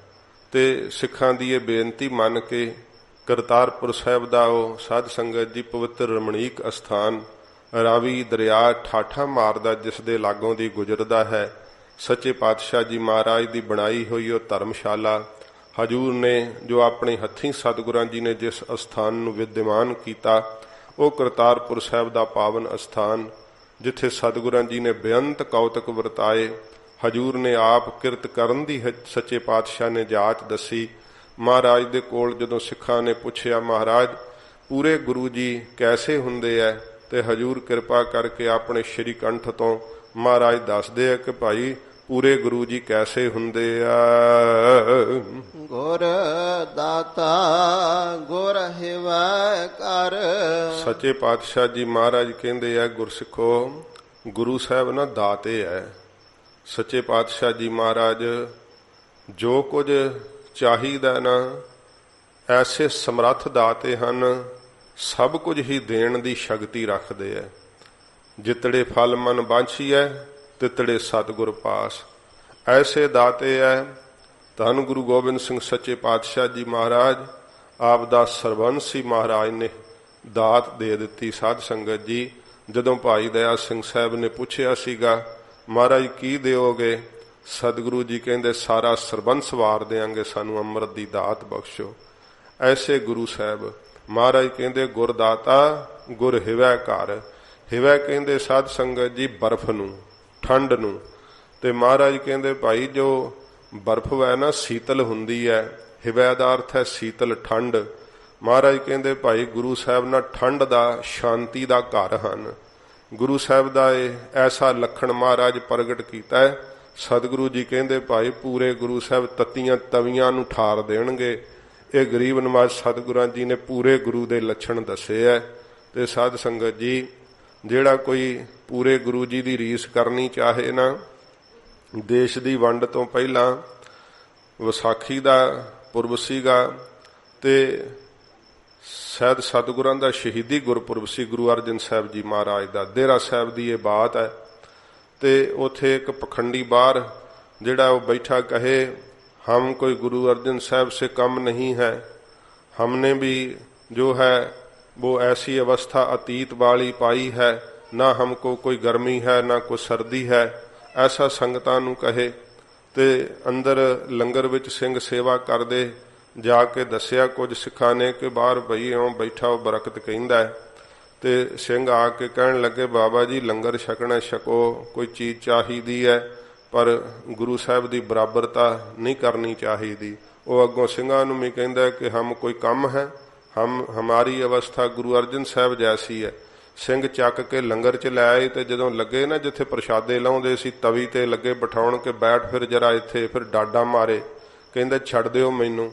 ਇਉਂ ਸਾਧ ਸੰਗਤ ਜੀ ਕਹਿਣਾ ਬੜਾ ਸੌਖਾ ਹੈ, ਪਰ ਐਸੀ ਸ਼ਾਂਤੀ ਐਸੀ ਸੀਤਲਤਾ ਧੰਨ ਗੁਰੂ ਅਰਜਨ ਦੇਵ ਸੱਚੇ ਪਾਤਸ਼ਾਹ ਜੀ ਮਹਾਰਾਜ ਤਤੀ ਤਵੀ ਤੇ ਹਜੂਰ ਬੈਠੇ ਸੀ।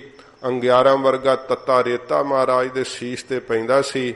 ਸਤਿਗੁਰੂ ਜੀ ਨੂੰ ਸਾਈਂ ਮੀਆਂ ਮੀਰ ਨੇ ਪੁੱਛਿਆ ਸੀ, ਮਹਾਰਾਜ ਕੀ ਆਪ ਨੂੰ ਸੇਕ ਨਹੀਂ ਲੱਗਦਾ ਤਤੀ ਤਵੀ ਦਾ? ਅੰਗਿਆਰਾਂ ਵਰਗਾ ਤੱਤਾ ਰੇਤਾ ਆਪ ਦੇ ਸੀਸ ਤੇ ਪੈ ਰਿਹਾ, ਮਹਾਰਾਜ ਇਹਦਾ ਸੇਕ ਨਹੀਂ ਪਾਉਂਦਾ? ਅੱਗ ਦਾ ਵੀ ਸੁਭਾਵ ਪਰਜੇ ਕਰ ਦੇਣ ਵਾਲੇ ਆ, ਐਸੇ ਗੁਰੂ ਸਾਹਿਬ ਸ਼ੀਤਲਤਾਈ ਦਾ ਘਰ ਹਨ। ਮਹਾਰਾਜ ਕਿਹਾ ਸੀ, ਸਾਈਂ ਜੀ ਸਾਨੂੰ ਤਤੀ ਤਵੀ ਇਉਂ ਮਹਿਸੂਸ ਹੁੰਦੀ ਜਿਵੇਂ ਅੰਮ੍ਰਿਤ ਸਰੋਵਰ ਦੇ ਠੰਡੇ ਜਲ ਵਿੱਚ ਬੈਠੇ ਹੋਈਏ। ਇਹ ਅੰਗਿਆਰਾਂ ਵਰਗਾ ਤੱਤਾ ਰੇਤਾ ਸਾਡੇ ਸੀਸ ਤੇ ਜੋ ਪੈਂਦਾ ਇਉਂ ਮਹਿਸੂਸ ਹੁੰਦਾ ਜਿਵੇਂ ਗੁਰਸਿੱਖ ਸਾਡੇ ਸੀਸ ਤੇ ਚੌਰ ਕਰ ਰਹੇ ਹੋਣ। ਇਹ ਅਵਸਥਾ ਹੈ ਗੁਰੂ ਸਾਹਿਬ ਦੀ, ਐਸੀ ਸੀਤਲਤਾ ਦੇ ਘਰ ਹਨ। ਮਹਾਰਾਜ ਕਹਿੰਦੇ ਗੁਰਦਾਤਾ ਗੁਰ ਹਿਵੈ ਘਰ, ਐਸੀ ਸੀਤਲਤਾ ਦੇ ਘਰ ਹਨ। ਜਦੋਂ ਧੰਨ ਗੁਰੂ ਗੋਬਿੰਦ ਸਿੰਘ ਸੱਚੇ ਪਾਤਸ਼ਾਹ ਜੀ ਮਹਾਰਾਜ ਸ਼੍ਰੀ ਆਨੰਦਪੁਰ ਸਾਹਿਬ ਨੂੰ ਮਹਾਰਾਜ ਛੱਡਿਆ ਨਾ, ਤੇ ਰੋਪੜ ਦੇ ਵਾਸੀਆਂ ਨੇ ਮਹਾਰਾਜ ਨੂੰ ਪੱਠੇ ਦਾ ਇਸ਼ਾਰਾ ਕਰ ਦਿੱਤਾ ਸੀ, ਬਲ ਦੇ ਪੱਠੇ ਵੱਲ। ਸਾਧ ਸੰਗਤ ਜੀ ਅੱਜ ਉੱਥੇ ਗੁਰਦੁਆਰਾ ਭੱਠਾ ਸਾਹਿਬ ਮਹਾਰਾਜ ਜੀ ਦੀ ਪਵਿੱਤਰ ਯਾਦਗਾਰ ਵਿਦਿਮਾਨ ਹੈ। ਸਤਿਗੁਰੂ ਜੀ ਨੇ ਆਪਣੇ ਨੀਲੇ ਘੋੜੇ ਦੀਆਂ ਵਾਗਾਂ ਉਸ ਬਲ ਦੇ ਪੱਠੇ ਵੱਲ ਮੋੜ ਕੇ ਕਿਹਾ ਸੀ, ਚੱਲ ਨੀਲਿਆ, ਜੇ ਅੱਜ ਬਲ ਦਾ ਪੱਠਾ ਨਾ ਠਾਰਿਆ ਤੇ ਸੰਸਾਰ ਦੇ ਬਲ ਦੇ ਜੀਆਂ ਦੇ ਹਿਰਦੇ ਕਿਵੇਂ ਠਾਰਾਂਗੇ। ਮਹਾਰਾਜ ਜੀ ਨੇ ਤਬਤ ਮਹਿ ਠਾਂਡ ਵਰਤਾਈ, ਆਨੰਦ ਪਿਆ ਦੁਖ ਨਾਠੇ ਭਾਈ। ਉਸ ਬਲ ਦੇ ਪੱਠੇ ਦੇ ਉੱਤੇ ਮਹਾਰਾਜ ਆਪ ਦਾ ਘੋੜਾ ਚਾੜ ਦਿੱਤਾ ਸੀ। ਉਸ ਘੋੜੇ ਦੇ ਲੱਗੇ ਹੋਏ ਪੌੜ ਸੰਗਤਾਂ ਦਰਸ਼ਨ ਕਰਦੀਆਂ ਉਸ ਗੁਰਦੁਆਰਾ ਭੱਠਾ ਸਾਹਿਬ। ਸਤਿਗੁਰੂ ਜੀ ਨੇ ਮੱਘ ਦਾ ਪੱਠਾ ਠਾਰ ਦਿੱਤਾ ਸੀਗਾ। ਗੁਰਦਾਤਾ ਗੁਰ ਹਿਵੈ ਘਰ, ਗੁਰੂ ਸਾਹਿਬ ਜੀ ਸਾਰੀਆਂ ਦਾਤਾਂ ਦੇ ਦੇਣ ਦੇ ਦਾਤੇ ਹਨ। ਮਹਾਰਾਜ ਕੋਈ ਮੁਕਤੀ ਦੀ ਦਾਤ ਨਹੀਂ ਦੇ ਸਕਦਾ। ਧੰਨ ਗੁਰੂ ਨਾਨਕ ਦੇਵ ਸੱਚੇ ਪਾਤਸ਼ਾਹ ਜੀ ਮਹਾਰਾਜ ਕਹਿੰਦੇ ਐ, ਜਿਵੇਂ ਮਹਾਰਾਜ ਜੀ ਨੂੰ ਪੁੱਛਿਆ ਸੀ ਕਿ ਮਹਾਰਾਜ ਤੁਹਾਡਾ ਗੁਰੂ ਕੌਣ ਹੈ? ਮਹਾਰਾਜ ਨੇ ਕਿਹਾ ਸੀ, ਭਈ ਸਾਡਾ ਗੁਰੂ ਅਕਾਲ ਪੁਰਖ ਵਾਹਿਗੁਰੂ ਹੈ। ਮਹਾਰਾਜ ਜੀ ਨੇ ਕਿਹਾ ਕਿ ਗੋਬਿੰਦ ਗੁਰੂ ਜਿਹੜਾ ਹੈ ਨਾ, ਉਹ ਗੋਬਿੰਦ ਗੁਰੂ ਹੈ। ਇਹ ਮਹਾਰਾਜ ਕਹਿੰਦੇ ਭਾਈ ਕਿ ਪਰਮੇਸ਼ਰ ਹੀ ਗੁਰੂ ਰੂਪ ਹੈ, ਗੁਰੂ ਹੀ ਆਪ ਪਰਮੇਸ਼ਰ ਰੂਪ ਹੈ। ਕਿਸੇ ਪ੍ਰਕਾਰ ਕੋਈ ਭੇਦ ਤੇ ਫਰਕ ਨਹੀਂ ਹੈ। ਸੱਚੇ ਪਾਤਸ਼ਾਹ ਜੀ ਮਹਾਰਾਜ ਨੇ ਸਿੱਧਾਂ ਨਾਲ ਵੀ ਬਚਨ ਕਰਦਿਆਂ ਹੋਇਆਂ ਜਣਾਇਆ ਸੀ ਮਹਾਰਾਜ ਨੇ ਕਿ ਭਾਈ ਸਾਡਾ ਜਿਹੜਾ ਗੁਰੂ ਹੈ ਉਹ ਅਕਾਲ ਪੁਰਖ ਵਾਹਿਗੁਰੂ ਹੈ। ਇਹ ਅਕਾਲ ਪੁਰਖ ਵਾਹਿਗੁਰੂ ਦੇ ਵੀ ਲੱਖਣ ਮਹਾਰਾਜ ਜੀ ਨੇ ਗੁਰੂ ਰੂਪ ਵਿੱਚ ਕਰਕੇ ਕਥਨ ਕੀਤੇ ਹੈ, ਤੇ ਪੂਰੇ ਗੁਰੂ ਜੀ ਦੇ ਵੀ ਲੱਖਣ ਮਹਾਰਾਜ ਸੱਚੇ ਪਾਤਸ਼ਾਹ ਜੀ ਨੇ ਕਹੇ ਹੈ। ਸੱਚੇ ਪਾਤਸ਼ਾਹ ਜੀ ਮਹਾਰਾਜ ਫਰਮਾਉਂਦੇ ਹਨ, ਗੁਰ ਦੀਪਕ ਤਿਹ ਲੋਏ। ਫਿਰ ਗੁਰੂ ਸਾਹਿਬ ਜੀ ਗਿਆਨ ਦਾ ਦੀਪਕ ਹਨ। ਮਹਾਰਾਜ ਕਹਿੰਦੇ ਭਾਈ ਤਿੰਨਾਂ ਲੋਕਾਂ ਨੂੰ ਹੀ ਲੋਏ ਪ੍ਰਕਾਸ਼ਣ ਵਾਲੇ ਐ ਸੱਚੇ ਪਾਤਸ਼ਾਹ ਜੀ ਮਹਾਰਾਜ। ਐਸੇ ਗਿਆਨ ਦੇ ਪ੍ਰਕਾਸ਼ਕ ਹਨ ਕਿ ਜਾਗਰਤ ਸੁਪਨ ਤੇ ਸਖੋਪਤ ਤਿਹੋ ਲੋਏ। ਇਹਨਾਂ ਤਿੰਨਾਂ ਅਵਸਥਾ ਨੂੰ ਹੀ ਮਹਾਰਾਜ ਕਹਿੰਦੇ ਭਾਈ ਪ੍ਰਕਾਸ਼ਣ ਵਾਲੇ ਐ ਸੱਚੇ ਪਾਤਸ਼ਾਹ ਜੀ। ਗੁਰੂ ਸਾਹਿਬ ਜੀ ਗਿਆਨ ਦਾ ਦੀਪਕ ਹਨ, ਪ੍ਰਕਾਸ਼ ਹਨ। ਇਹੋ ਜਿਹਾ ਸੱਚੇ ਪਾਤਸ਼ਾਹ ਜੀ ਮਹਾਰਾਜ ਕਹਿੰਦੇ ਭਾਈ ਗੁਰੂ ਸਾਹਿਬ ਜੀ ਲੋਏ ਪ੍ਰਕਾਸ਼ ਕਰਦੇ ਐ ਕਿ ਜੀਆਂ ਦੇ ਅੰਦਰੋਂ ਅਗਿਆਨਤਾ ਦਾ ਹਨੇਰਾ ਜਿਹੜਾ ਹੈ ਉਹ ਨਾਸ਼ ਕਰ ਦਿੰਦੇ ਐ। ਇਸੇ ਕਰਕੇ ਮਹਾਰਾਜ ਜੀ ਨੇ ਜਿੱਥੇ ਕਿਹਾ ਨਾ ਕਿ ਭਾਈ ਸੂਰਜ ਚੜ੍ਹਦਾ ਹੈ, ਚੰਦਰਮਾ ਹੈ, ਪਰ ਇਹ ਸਾਧ ਸੰਗਤ ਜੀ ਇੰਨੀ ਰੋਸ਼ਨੀ ਦੇ ਹੁੰਦਿਆਂ ਹੋਇਆਂ ਵੀ ਘੋਰ ਅੰਧੇਰਾ ਹੀ ਹੈ ਜੇ ਗੁਰੂ ਸਾਹਿਬ ਜੀ ਦੇ ਗਿਆਨ ਦਾ ਪ੍ਰਕਾਸ਼ ਨਹੀਂ ਹੋਇਆ। ਇਸ ਕਰਕੇ ਕਿਹਾ ਹੈ ਕਿ ਗੁਰ ਦੀਪਕ ਤਿਹੋ ਲੋਏ। ਗੁਰੂ ਸਾਹਿਬ ਜੀ ਗਿਆਨ ਦਾ ਦੀਪਕ ਹਨ ਤੇ ਤਿੰਨਾਂ ਹੀ ਲੋਕਾਂ ਨੂੰ ਮਹਾਰਾਜ ਕਹਿੰਦੇ ਭਾਈ ਮਾਤ ਲੋਕ, ਆਕਾਸ਼ ਲੋਕ ਤੇ ਪਤਾਲ ਲੋਕ, ਇਹਨਾਂ ਨੂੰ ਪ੍ਰਕਾਸ਼ਣ ਵਾਲੇ ਹਨ। ਅਮਰ ਪਦਾਰਥ ਨਾਨਕਾ। ਫਿਰ ਸੱਚੇ ਪਾਤਸ਼ਾਹ ਜੀ ਮਹਾਰਾਜ ਅਮਰਾ ਪਦਵੀ ਦੇ ਦੇਣ ਵਾਲੇ ਐ। ਤੇ ਸਾਧ ਸੰਗਤ ਜੀ ਚਾਰ ਪਦਾਰਥ ਧਰਮ ਅਰਥ ਕਾਮ ਮੋਖ ਇਹਦੇ ਦਾਤੇ ਹਨ, ਸਤਿਗੁਰੂ ਜੀ ਦੇਣ ਵਾਲੇ ਹਨ। ਅਮਰ ਪਦਾਰਥ ਨਾਨਕਾ। ਸੱਚੇ ਪਾਤਸ਼ਾਹ ਜੀ ਮਹਾਰਾਜ ਕਹਿੰਦੇ ਅਮਰਾ ਪਦਵੀ ਦੇਣ ਵਾਲਾ ਪਦਾਰਥ ਕਿਹੜਾ ਸਾਧ ਸੰਗਤ ਜੀ? ਉਹ ਹੈ ਅੰਮ੍ਰਿਤ। ਅੰਮ੍ਰਿਤ ਦੇ ਦਾਤੇ ਹਨ ਸੱਚੇ ਪਾਤਸ਼ਾਹ ਜੀ ਮਹਾਰਾਜ। ਮੌਤ ਤੋਂ ਰਹਿਤ ਕਰ ਦੇਣ ਵਾਲੇ ਐ। ਜਿਹੜੀ ਇਹ ਜੀਵ ਹਨ, ਇਹ ਸ੍ਰਿਸ਼ਟੀ ਹੈ, ਇਹ ਸਾਧ ਸੰਗਤ ਜੀ ਸਾਰੀ ਮਰਨ ਵਿੱਚ ਆਉਂਦੀ ਹੈ। ਸਾਰੇ ਜੀਵ ਜਿਹੜੇ ਐ ਉਹ ਜਨਮ ਲੈਂਦੇ ਆ ਤੇ ਮਰ ਜਾਂਦੇ ਐ, ਸੱਚੇ ਪਾਤਸ਼ਾਹ ਜੀ ਮਹਾਰਾਜ ਕਹਿੰਦੇ ਭਾਈ ਗੁਰੂ ਸਾਹਿਬ ਐਸੇ ਨਹੀਂ ਹੈ। ਗੁਰੂ ਸਾਹਿਬ ਤਾਂ ਅਵਿਨਾਸ਼ੀ ਹਨ, ਅਮਰ ਹਨ, ਅਟਲ ਹਨ। ਤੇ ਜਿਹੜਾ ਕੋਈ ਸਿੱਖ ਭਾਵਨਾ ਨਾਲ ਸਤਿਗੁਰੂ ਜੀ ਦੀ ਸਿੱਖੀ ਧਾਰਨ ਕਰਦਾ, ਹਜੂਰ ਦਾ ਉਪਦੇਸ਼ ਕਮਾਉਂਦਾ ਹੈ ਨਾ, ਤੇ ਉਹਨੂੰ ਵੀ ਮਹਾਰਾਜ ਅਮਰਾ ਪਦਵੀ ਦੇ ਦਿੰਦੇ ਹੈ। ਅਮਰ ਪਦਾਰਥ, ਅੰਮ੍ਰਿਤ ਜਿਹੜਾ ਹੈ ਨਾ, ਮਿੱਤਿਉ ਤੋਂ ਰਹਿਤ ਕਰ ਦੇਣ ਵਾਲਾ, ਇਹ ਅੰਮ੍ਰਿਤ ਦਾ ਪਦਾਰਥ ਇਹਦੇ ਦਾਤੇ ਹਨ ਗੁਰੂ ਨਾਨਕ ਸਾਹਿਬ ਜੀ ਮਹਾਰਾਜ ਕਹਿੰਦੇ, ਦੇਣ ਵਾਲੇ ਗੁਰੂ ਸਾਹਿਬ ਜੀ। ਮਨ ਮਾਨਿਆ ਸੁਖ ਹੋਏ। ਜਦੋਂ ਮਨ ਮੰਨ ਜਾਵੇ ਨਾ ਗੁਰੂ ਸਾਹਿਬ ਦੇ ਉਪਦੇਸ਼ ਵਿੱਚ, ਫਿਰ ਮਹਾਰਾਜ ਕਹਿੰਦੇ ਭਾਈ ਆਤਮਕ ਸੁਖ ਉਸ ਨੂੰ ਹੋ ਜਾਂਦਾ ਹੈ। ਬ੍ਰਹਮਾ ਆਨੰਦ ਦਾ ਸੁਖ ਸਤਿਗੁਰੂ ਜੀ ਕਹਿੰਦੇ ਭਾਈ ਉਸ ਨੂੰ ਪ੍ਰਾਪਤ ਹੋ ਜਾਂਦਾ ਹੈ, ਜਿਹਦਾ ਮਨ ਗੁਰੂ ਸਾਹਿਬ ਜੀ ਦੇ ਵਿੱਚ ਮੰਨ ਜਾਵੇ, ਗੁਰੂ ਜੀ ਦੇ ਉਪਦੇਸ਼ ਵਿੱਚ ਲੱਗ ਜਾਵੇ। ਮਹਲਾ ਪਹਿਲਾ। ਸੱਚੇ ਪਾਤਸ਼ਾਹ ਜੀ ਮਹਾਰਾਜ ਨੂੰ ਪੁੱਛਦੇ ਆ ਸਿੱਖ ਕਿ ਮਹਾਰਾਜ ਫਿਰ ਇਹ ਜਿਹੜੇ ਮਹਾਰਾਜ ਜੀਵ ਹੈ ਪੂਰੇ ਗੁਰੂ ਜੀ ਤੋਂ ਅੰਮ੍ਰਿਤ ਕਿਉਂ ਨਹੀਂ ਪ੍ਰਾਪਤ ਕਰਦੇ? ਸਤਿਗੁਰੂ ਪਾਤਸ਼ਾਹ ਜੀ ਮਹਾਰਾਜ ਫਿਰ ਗਰੀਬ ਨਵਾਜ ਕਹਿੰਦੇ ਆ ਕਿ ਸਿੱਖੋ, ਮੋਹ ਕਰਕੇ ਨਾ ਇਹ ਜੀਵ ਮਾਰਿਆ ਰਹਿੰਦਾ ਹੈ, ਮੋਹ ਦੀ ਜਕੜ ਤੋਂ ਨਹੀਂ ਛੁੱਟਦਾ। ਮਹਾਰਾਜ ਮੋਹ ਕੈਸਾ ਹੈ, ਆਪ ਕਿਰਪਾ ਕਰਕੇ ਦੱਸੋ। ਤੇ ਹਜੂਰ ਇੱਥੇ ਫਿਰ ਮੋਹ ਦੀਆਂ ਇਹ ਜਿਹੜੀਆਂ ਸਾਧ ਸੰਗਤ ਜੀ 10 ਅਵਸਥਾ ਹਨ, ਇਹ ਸੱਚੇ ਪਾਤਸ਼ਾਹ ਜੀ ਮਹਾਰਾਜ ਫਰਮਾਉਂਦੇ ਆ। ਪਹਿਲਾ ਪਿਆਰ ਲੱਗਾ ਥਣ ਦੁੱਧ। ਮਹਾਰਾਜ ਕਹਿੰਦੇ ਭਾਈ ਪਹਿਲਾ ਮੋਹ ਹੈ ਨਾ ਜਿਹੜਾ, ਉਹ ਪਹਿਲਾ ਪਿਆਰ ਲੱਗਾ ਥਣ ਦੁੱਧ। ਮਾਤਾ ਦੇ ਥਣ ਅਸਥਨ ਦੇ ਨਾਲ ਨਾ ਉਹਦਾ ਮੋਹ ਲੱਗ ਜਾਂਦਾ ਹੈ, ਕਿਉਂਕਿ ਉਥੋਂ ਦੁੱਧ ਪੀਂਦਾ ਹੈ। ਥਣ ਕਾਢੇ ਬਿਲਲ ਬਲੀਦੇ, ਉੱਥੇ ਭਾਵੇਂ ਮਹਾਰਾਜ ਜੀ ਨੇ ਬਸੰਤ ਰਾਗ ਦੇ ਅੰਦਰ ਜਿਹੜੇ ਰੱਬ ਦੇ ਪਿਆਰੇ ਨਾਮ ਦੇ ਰਸੀਏ, ਜਦੋਂ ਨਾਮ ਦਾ ਜਿਹੜਾ ਜਪਣਾ ਵਿਸਰਦਾ ਹੈ ਤੇ ਉਹ ਇਵੇਂ ਮਹਾਰਾਜ ਕਹਿੰਦੇ ਭਾਈ ਬਿਰਲਾਪ ਕਰਦੇ ਆ, ਜਿਵੇਂ ਬੱਚੇ ਦੇ ਮੁਖ ਤੋਂ ਦੁੱਧ ਪੀਂਦਿਆਂ ਮਾਤਾ ਦਾ ਅਸਥਨ ਨਿਕਲ ਜਾਵੇ ਤੇ ਉਸ ਵੇਲੇ ਉਹ ਰੋਣ ਲੱਗ ਜਾਂਦਾ ਹੈ ਨਾ।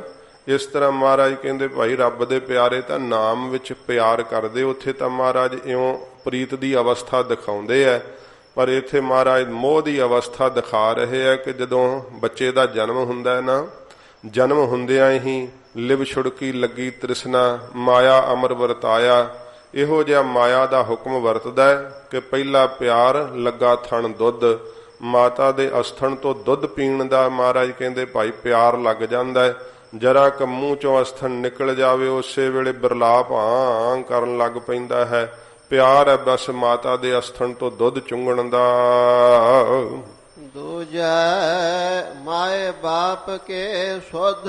ਪਹਿਲੀ ਤਾਂ ਮਹਾਰਾਜ ਦੱਸੀ ਹੈ ਕਿ ਭਾਈ ਉਹ ਮਾਤਾ ਦੇ ਅਸਥਣ ਤੋਂ ਦੁੱਧ ਪੀਣ ਦਾ ਪਿਆਰ ਲੱਗਾ ਰਹਿੰਦਾ ਹੈ, ਤੇ ਦੂਜੀ ਉਹਨੂੰ ਸੋਝੀ ਆਉਂਦੀ। ਫਿਰ ਦੂਜਾ ਮਾਏ ਬਾਪ ਕੀ ਸੁਧ, ਇਹ ਮੇਰੀ ਮਾਂ ਹੈ, ਇਹ ਮੇਰਾ ਪਿਓ ਹੈ, ਇਹ ਉਹਨੂੰ ਸੁਧ ਹੁੰਦੀ ਹੈ। ਤੇ ਮਾਂ ਤੋਂ ਬਿਨਾਂ ਕਿਸੇ ਹੋਰ ਦੇ ਗੋਦ 'ਚ ਨਹੀਂ ਜਾਂਦਾ, ਪਿਤਾ ਵੱਲ ਦੌੜ ਦੌੜ ਕੇ ਜਾਂਦਾ ਹੈ। ਇਹ ਫਿਰ ਮਹਾਰਾਜ ਕਹਿੰਦੇ ਮੋਹ ਮਾਂ ਤੇ ਪਿਓ ਦਾ ਜਾਗਦਾ ਹੈ, ਤੇ ਭੱਜ ਭੱਜ ਕੇ ਉਹਨਾਂ ਦੇ ਕੁਛੜ ਚੜ੍ਹਦਾ ਹੈ। ਸੋਝੀ ਆ ਜਾਂਦੀ ਹੈ ਕਿ ਮੇਰੀ ਮਾਂ ਹੈ, ਮੇਰਾ ਪਿਓ ਹੈ। ਤੀਜਾ ਭਈਆ ਭਾਭੇ ਬੇਬ। ਤੇ ਤੀਸਰੀ ਅਵਸਥਾ ਜਿਹੜੀ ਹੈ ਨਾ, ਫਿਰ ਭਰਾ ਦੀ ਪਛਾਣ ਆਉਂਦੀ ਹੈ ਕਿ ਇਹ ਮੇਰਾ ਭਈਆ ਭਰਾ ਹੈ। ਤੇ ਸਾਧ ਸੰਗਤ ਜੀ ਜਿਹੜੀ ਭਰਾ ਦੀ ਘਰ ਵਾਲੀ ਆ ਉਹਨੂੰ ਭਾਬੀ ਕਿਹਾ ਜਾਂਦਾ ਹੈ। ਸ਼ਹਿਰਾਂ ਵਿੱਚ ਕਈਆਂ ਥਾਵਾਂ ਤੇ ਤਾਂ ਮਾਤਾ ਨੂੰ ਭਾਬੀ ਕਹਿੰਦੇ ਆ, ਪਰ ਇਹ ਸਾਧ ਸੰਗਤ ਜੀ ਜਿਹੜਾ ਹੈ ਨਾ, ਪੰਜਾਬ ਦੇਸ਼ ਦੀ ਧਰਤੀ ਦੀ ਮਹਾਰਾਜ ਬੋਲੀ ਜਿਹੜੀ ਹੈ ਸਤਿਗੁਰੂ ਉਹਦੇ ਅਨੁਸਾਰ ਗਰੀਬ ਨਵਾਜ ਸਿੱਖਿਆ ਦਿੰਦੇ ਆ, ਭਰਾ ਦੀ ਘਰਵਾਲੀ ਨੂੰ ਭਾਬੀ ਕਿਹਾ ਜਾਂਦਾ ਹੈ। ਤੋ ਇਸ ਪ੍ਰਕਾਰ ਮਹਾਰਾਜ ਕਹਿੰਦੇ ਉਹਨੂੰ ਪਤਾ ਲੱਗ ਜਾਂਦਾ ਹੈ, ਸੋਝੀ ਆ ਜਾਂਦੀ ਹੈ। ਤੀਜੇ ਭਈਆ ਭਾਬੀ ਬੇਬ, ਕਿ ਮੇਰਾ ਭਈਆ ਭਰਾ ਹੈ, ਇਹ ਮੇਰੀ ਭਰਾ ਦੀ ਘਰਵਾਲੀ ਭਰਜਾਈ ਭਾਬੀ ਹੈ। ਤੇ ਬੇਬ ਸਾਧ ਸੰਗਤ ਜੀ ਬੇਬੇ ਨੂੰ ਕਹਿੰਦੇ ਆ। ਬੇਬੇ ਵੱਡੀ ਭੈਣ ਨੂੰ ਕਿਹਾ ਜਾਂਦਾ ਸੀ, ਜਿਵੇਂ ਬੇਬੇ ਨਾਨਕੀ ਜੀ। ਸੱਚੇ ਪਾਤਸ਼ਾਹ ਜੀ ਮਹਾਰਾਜ ਉਹਨਾਂ ਨੂੰ ਬੇਬੇ ਜੀ ਕਹਿ ਕੇ ਮਹਾਰਾਜ ਬੁਲਾਇਆ ਕਰਦੇ ਸੀ। ਇਹ ਵੀ ਦੇਸ਼ ਦੀ ਬੋਲੀ ਅੰਦਰ ਰਵਾਇਤ ਹੈ ਕਿ ਵੱਡੀ ਭੈਣ ਨੂੰ ਬੇਬੇ ਕਿਹਾ ਜਾਂਦਾ ਹੈ। ਹੁਣ ਤਾਂ ਜਿਹੜਾ ਦਾਦੀ ਨੂੰ ਕਈ ਬੇਬੇ ਕਹਿ ਦਿੰਦੇ ਆ, ਤੇ ਕੋਈ ਮਾਂ ਨੂੰ ਵੀ ਬੇਬੇ ਕਹਿ ਦਿੰਦੇ ਆ, ਪਰ ਵੱਡੀ ਭੈਣ ਦਾ ਵਾਚਕ ਹੈ ਇੱਥੇ। ਸਾਧ ਸੰਗਤ ਜੀ ਇਸ ਪ੍ਰਕਾਰ ਸੱਚੇ ਪਾਤਸ਼ਾਹ ਜੀ ਮਹਾਰਾਜ ਕਹਿੰਦੇ ਕਿ ਭਾਈ ਪਤਾ ਲੱਗ ਜਾਂਦਾ ਹੈ ਕਿ ਇਹ ਮੇਰੀ ਭਰਜਾਈ ਹੈ, ਇਹ ਮੇਰੀ ਬੇਬੇ ਭਾਵ ਭੈਣ ਹੈ। ਇਹ ਫਿਰ ਸਤਿਗੁਰੂ ਜੀ ਕਹਿੰਦੇ ਤੀਜੀ ਅਵਸਥਾ ਹੈ ਮੋਹ ਦੀ। ਕਿ ਇਹ ਉਹਨੂੰ ਸੋਝੀ ਪੈ ਜਾਂਦੀ ਆ। ਚੌਥਾ ਪਿਆਰ ਉਪਨੇ ਖੇਡ। ਚੌਥੀ ਜਿਹੜੀ ਮੋਹ ਦੀ ਅਵਸਥਾ ਮਹਾਰਾਜ ਕਹਿੰਦੇ ਭਾਈ ਜਿਹੜੀ ਹੈ ਨਾ, ਚੌਥਾ ਪਿਆਰ ਉਪੰਨੀ ਖੇਡ। ਤੇ ਇਉਂ ਪਿਆਰ ਪੈਦਾ ਹੋ ਜਾਂਦਾ ਹੈ, ਉਪੰਨੀ ਉਤਪੰਨ ਹੋ ਜਾਂਦਾ ਕਾਹਦੇ ਵਿੱਚ? ਖੇਡਣ ਦੇ ਅੰਦਰ। ਹਰ ਵੇਲੇ ਖੇਡਣ ਨੂੰ ਹੀ ਮਾਂ ਫੜ ਫੜ ਕੇ ਲਿਆਉਂਦੀ ਹੈ, ਰੋਟੀ ਖਾ ਲੈ। ਇਉਂ ਫਿਰ ਜਿਹੜਾ ਹੈ ਨਾ, ਮਾਂ ਦੇ ਆਖੇ ਨਹੀਂ ਲੱਗਦਾ, ਘਰ ਨਹੀਂ ਆਉਂਦਾ, ਬਾਲਕਾਂ ਦੇ ਨਾਲ ਬਾਂਹ ਛੁਡਾ ਛੁਡਾ ਕੇ ਦੌੜ ਜਾਂਦਾ, ਬਾਹਰ ਖੇਡਦਾ ਹੈ।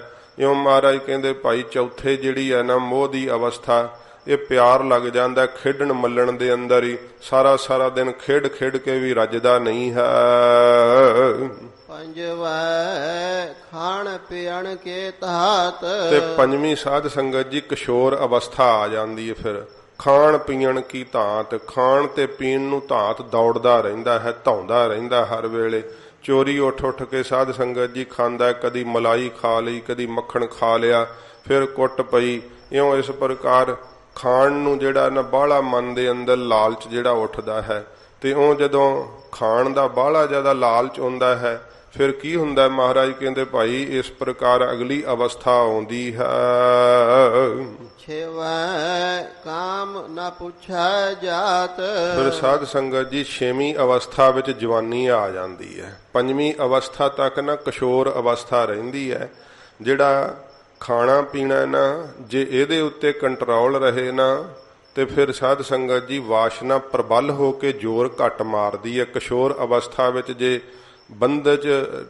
ਬੰਧੇਜ ਰੱਖਿਆ ਹੋਵੇ, ਬੰਧਨ ਰੱਖਿਆ ਹੋਵੇ, ਪਰ ਉਹ ਅਵਸਥਾ ਹੀ ਐਸੀ ਹੁੰਦੀ ਹੈ। ਮਹਾਰਾਜ ਕਹਿੰਦੇ ਪੰਜਵੇਂ ਖਾਣ ਪੀਣ ਕੀ ਧਾਤ, ਦੌੜਦਾ ਰਹਿੰਦਾ ਮਨ ਖਾਣ ਪੀਣ ਨੂੰ। ਭਾਵੇਂ ਸਰੀਰ 'ਚ ਕਈ ਪ੍ਰਕਾਰ ਦਾ ਨੁਕਸਾਨ ਹੋ ਜੇ ਤਾਂ ਵੀ ਖਾਣ ਪੀਣ 'ਚ ਹੀ ਰੁਚੀ ਜ਼ਿਆਦੀ ਰੱਖਦਾ ਹੈ। ਜਿਹੜਾ ਸਰੀਰ ਤੋਂ ਲੋੜ ਤੋਂ ਵੱਧ ਖਾਣ ਵਿੱਚ ਮਨ ਜਿਹੜਾ ਉਹ ਲੱਗਾ ਰਹਿੰਦਾ ਹੈ। ਗੁਰੂ ਘਰ ਦੇ ਅੰਦਰ ਸਾਧ ਸੰਗਤ ਜੀ ਜੇ ਇਸ ਪ੍ਰਕਾਰ ਕੀ ਹੈ ਕਿ ਬਚਪਨ ਤੋਂ ਗੁਰੂ ਘਰਾਂ 'ਚ ਰਹਿ ਕੇ ਵੇਖਿਆ, ਗੁਰੂ ਘਰ ਪਦਾਰਥ ਬਹੁਤ ਹੁੰਦੇ ਆ, ਪਰ ਜਦੋਂ ਕਿਸ਼ੋਰ ਅਵਸਥਾ ਹੁੰਦੀ ਨਾ, ਕਮਾਈ ਦਾ ਸਮਾਂ ਹੁੰਦਾ, ਭਜਨ ਕਰਨ ਦਾ, ਸਤ ਸੰਗਤ ਦਾ ਸਮਾਂ ਹੁੰਦਾ। ਇਸੇ ਕਰਕੇ ਜਿਹੜੇ ਭਲੇ ਪੁਰਖ ਵੈ ਉਹ ਪ੍ਰੇਰਦੇ ਆ ਕਿ ਭਾਈ ਬੱਚਿਓ ਸਤ ਸੰਗਤ ਕਰੋ, ਬਾਣੀ ਜ਼ਿਆਦਾ ਪੜੋ, ਇਸ ਕਰਕੇ ਕਿ ਹੁਣੇ ਹੀ ਸੰਸਕਾਰ ਚੰਗੇ ਪੈ ਜਾਣ। ਤੇ ਜੇ ਗੁਰੂ ਘਰ ਦੇ ਅੰਦਰ ਪਦਾਰਥ ਤਾਂ ਖੁੱਲੇ ਹੀ ਹੈ, ਚੰਗਾ ਹੀ ਘਿਓ ਚਰੀ ਗਏ, ਚੰਗੇ ਪਦਾਰਥ ਛਕੀ ਗਏ, ਤੇ ਫਿਰ ਕੀ ਹੁੰਦਾ ਸਾਧ ਸੰਗਤ ਜੀ? ਛੇਵੇਂ ਕਾਮ ਨਾ ਪੁੱਛੈ ਜਾਤ। ਫਿਰ ਕਾਮ ਇਹੋ ਜਿਹਾ, ਵਾਸ਼ਨਾ ਇਹੋ ਜਿਹੀ ਪ੍ਰਬਲ ਹੋ ਕਰਕੇ ਜ਼ੋਰ ਮਾਰਦੀ ਹੈ ਕਿ ਫਿਰ ਜਾਤੀ ਤੇ ਕੁਜਾਤੀ ਵੀ ਨਹੀਂ ਵੇਖਦਾ ਕਾਮ ਦੇ ਭੋਗਣ ਲਈ। ਇਸ ਤਰ੍ਹਾਂ ਦੀ ਹਾਲਤ ਹੁੰਦੀ ਹੈ। ਤੋ ਇਹ ਜਿਹੜਾ ਖੁਰਾਕ ਜਿਹੜੀ ਹੈ ਨਾ ਗੁਰੂ ਘਰ ਦੇ ਅੰਦਰ ਇਹੋ ਜਿਹੀ ਜੇ ਖਾਵੇ ਤੇ ਫਿਰ ਸਾਧ ਸੰਗਤ ਜੀ ਮਤ ਜਿਹੜੀ ਹੈ ਨਾ ਉਹ ਮਾਰੀ ਜਾਂਦੀ ਹੈ। ਪ੍ਰਤੱਖ ਰੂਪ 'ਚ ਵੀ ਜਿਹੜਾ ਇਉਂ ਖੁਰਾਕ ਦੇ ਖਾਣ ਵਿੱਚ ਚਿੱਤ ਪਹਿਲਾਂ ਲੱਗਾ ਰਹਿੰਦਾ ਹੈ, ਇਹ ਪੰਜਵੀਂ ਕਿਸ਼ੋਰ ਅਵਸਥਾ ਹੈ। ਤੇ ਫਿਰ ਮਹਾਰਾਜ ਕਹਿੰਦੇ ਭਾਈ ਛੇਵੀਂ ਅਵਸਥਾ ਜਿਹੜੀ ਜਵਾਨੀ ਦੀ ਆਉਂਦੀ ਹੈ ਨਾ, ਤੇ ਛੇਵੇਂ ਕਾਮ ਨਾ ਪੁੱਛੈ ਜਾਤ।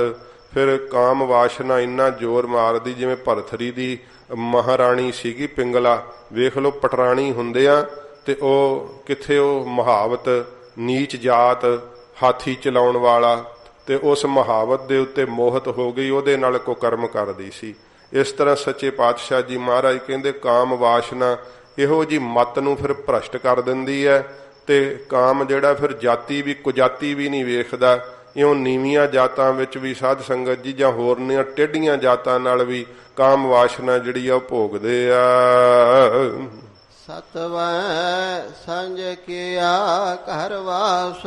ਇਹ ਅਵਸਥਾ ਵੇਖ ਕਰਕੇ ਨਾ ਫਿਰ ਜਦੋਂ ਕਾਮ ਵਾਸ਼ਨਾ ਜ਼ਿਆਦੀ ਚੜ੍ਹਦੀ ਹੈ ਕਿ ਛੇਵੇਂ ਕਾਮ ਨਾ ਪੁੱਛਿਆ ਜਾਤ, ਉਦੋਂ ਘਰ ਵਾਲੇ ਫਿਰ ਗ੍ਰਸਤੀ ਕਰ ਦਿੰਦੇ ਆ, ਵਿਆਹ ਕਰ ਦਿੰਦੇ ਆ।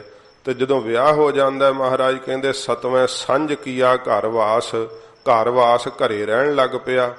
ਜਦੋਂ ਪਹਿਲਾਂ ਜਵਾਨੀ ਦੀ ਅਵਸਥਾ ਹੁੰਦੀ ਹੈ ਨਾ, ਤੇ ਘਰੇ ਹੀ ਨਹੀਂ 10-10 ਦਿਨ ਮੁੜਦਾ, 20-20 ਦਿਨ ਘਰ ਦੇ ਪੁੱਛਦੇ ਐ ਕਿ ਤੂੰ ਕਿੱਥੇ ਐ, ਕਦੋਂ ਆਏਂਗਾ, ਮੇਰੇ ਨਾਲ ਗੱਲ ਨਾ ਕਰੋ, ਮੈਨੂੰ ਨਾ ਬੁਲਾਓ, ਮੈਨੂੰ ਫਾਲਤੂ ਫੋਨ ਨਾ ਕਰਿਆ ਕਰੋ।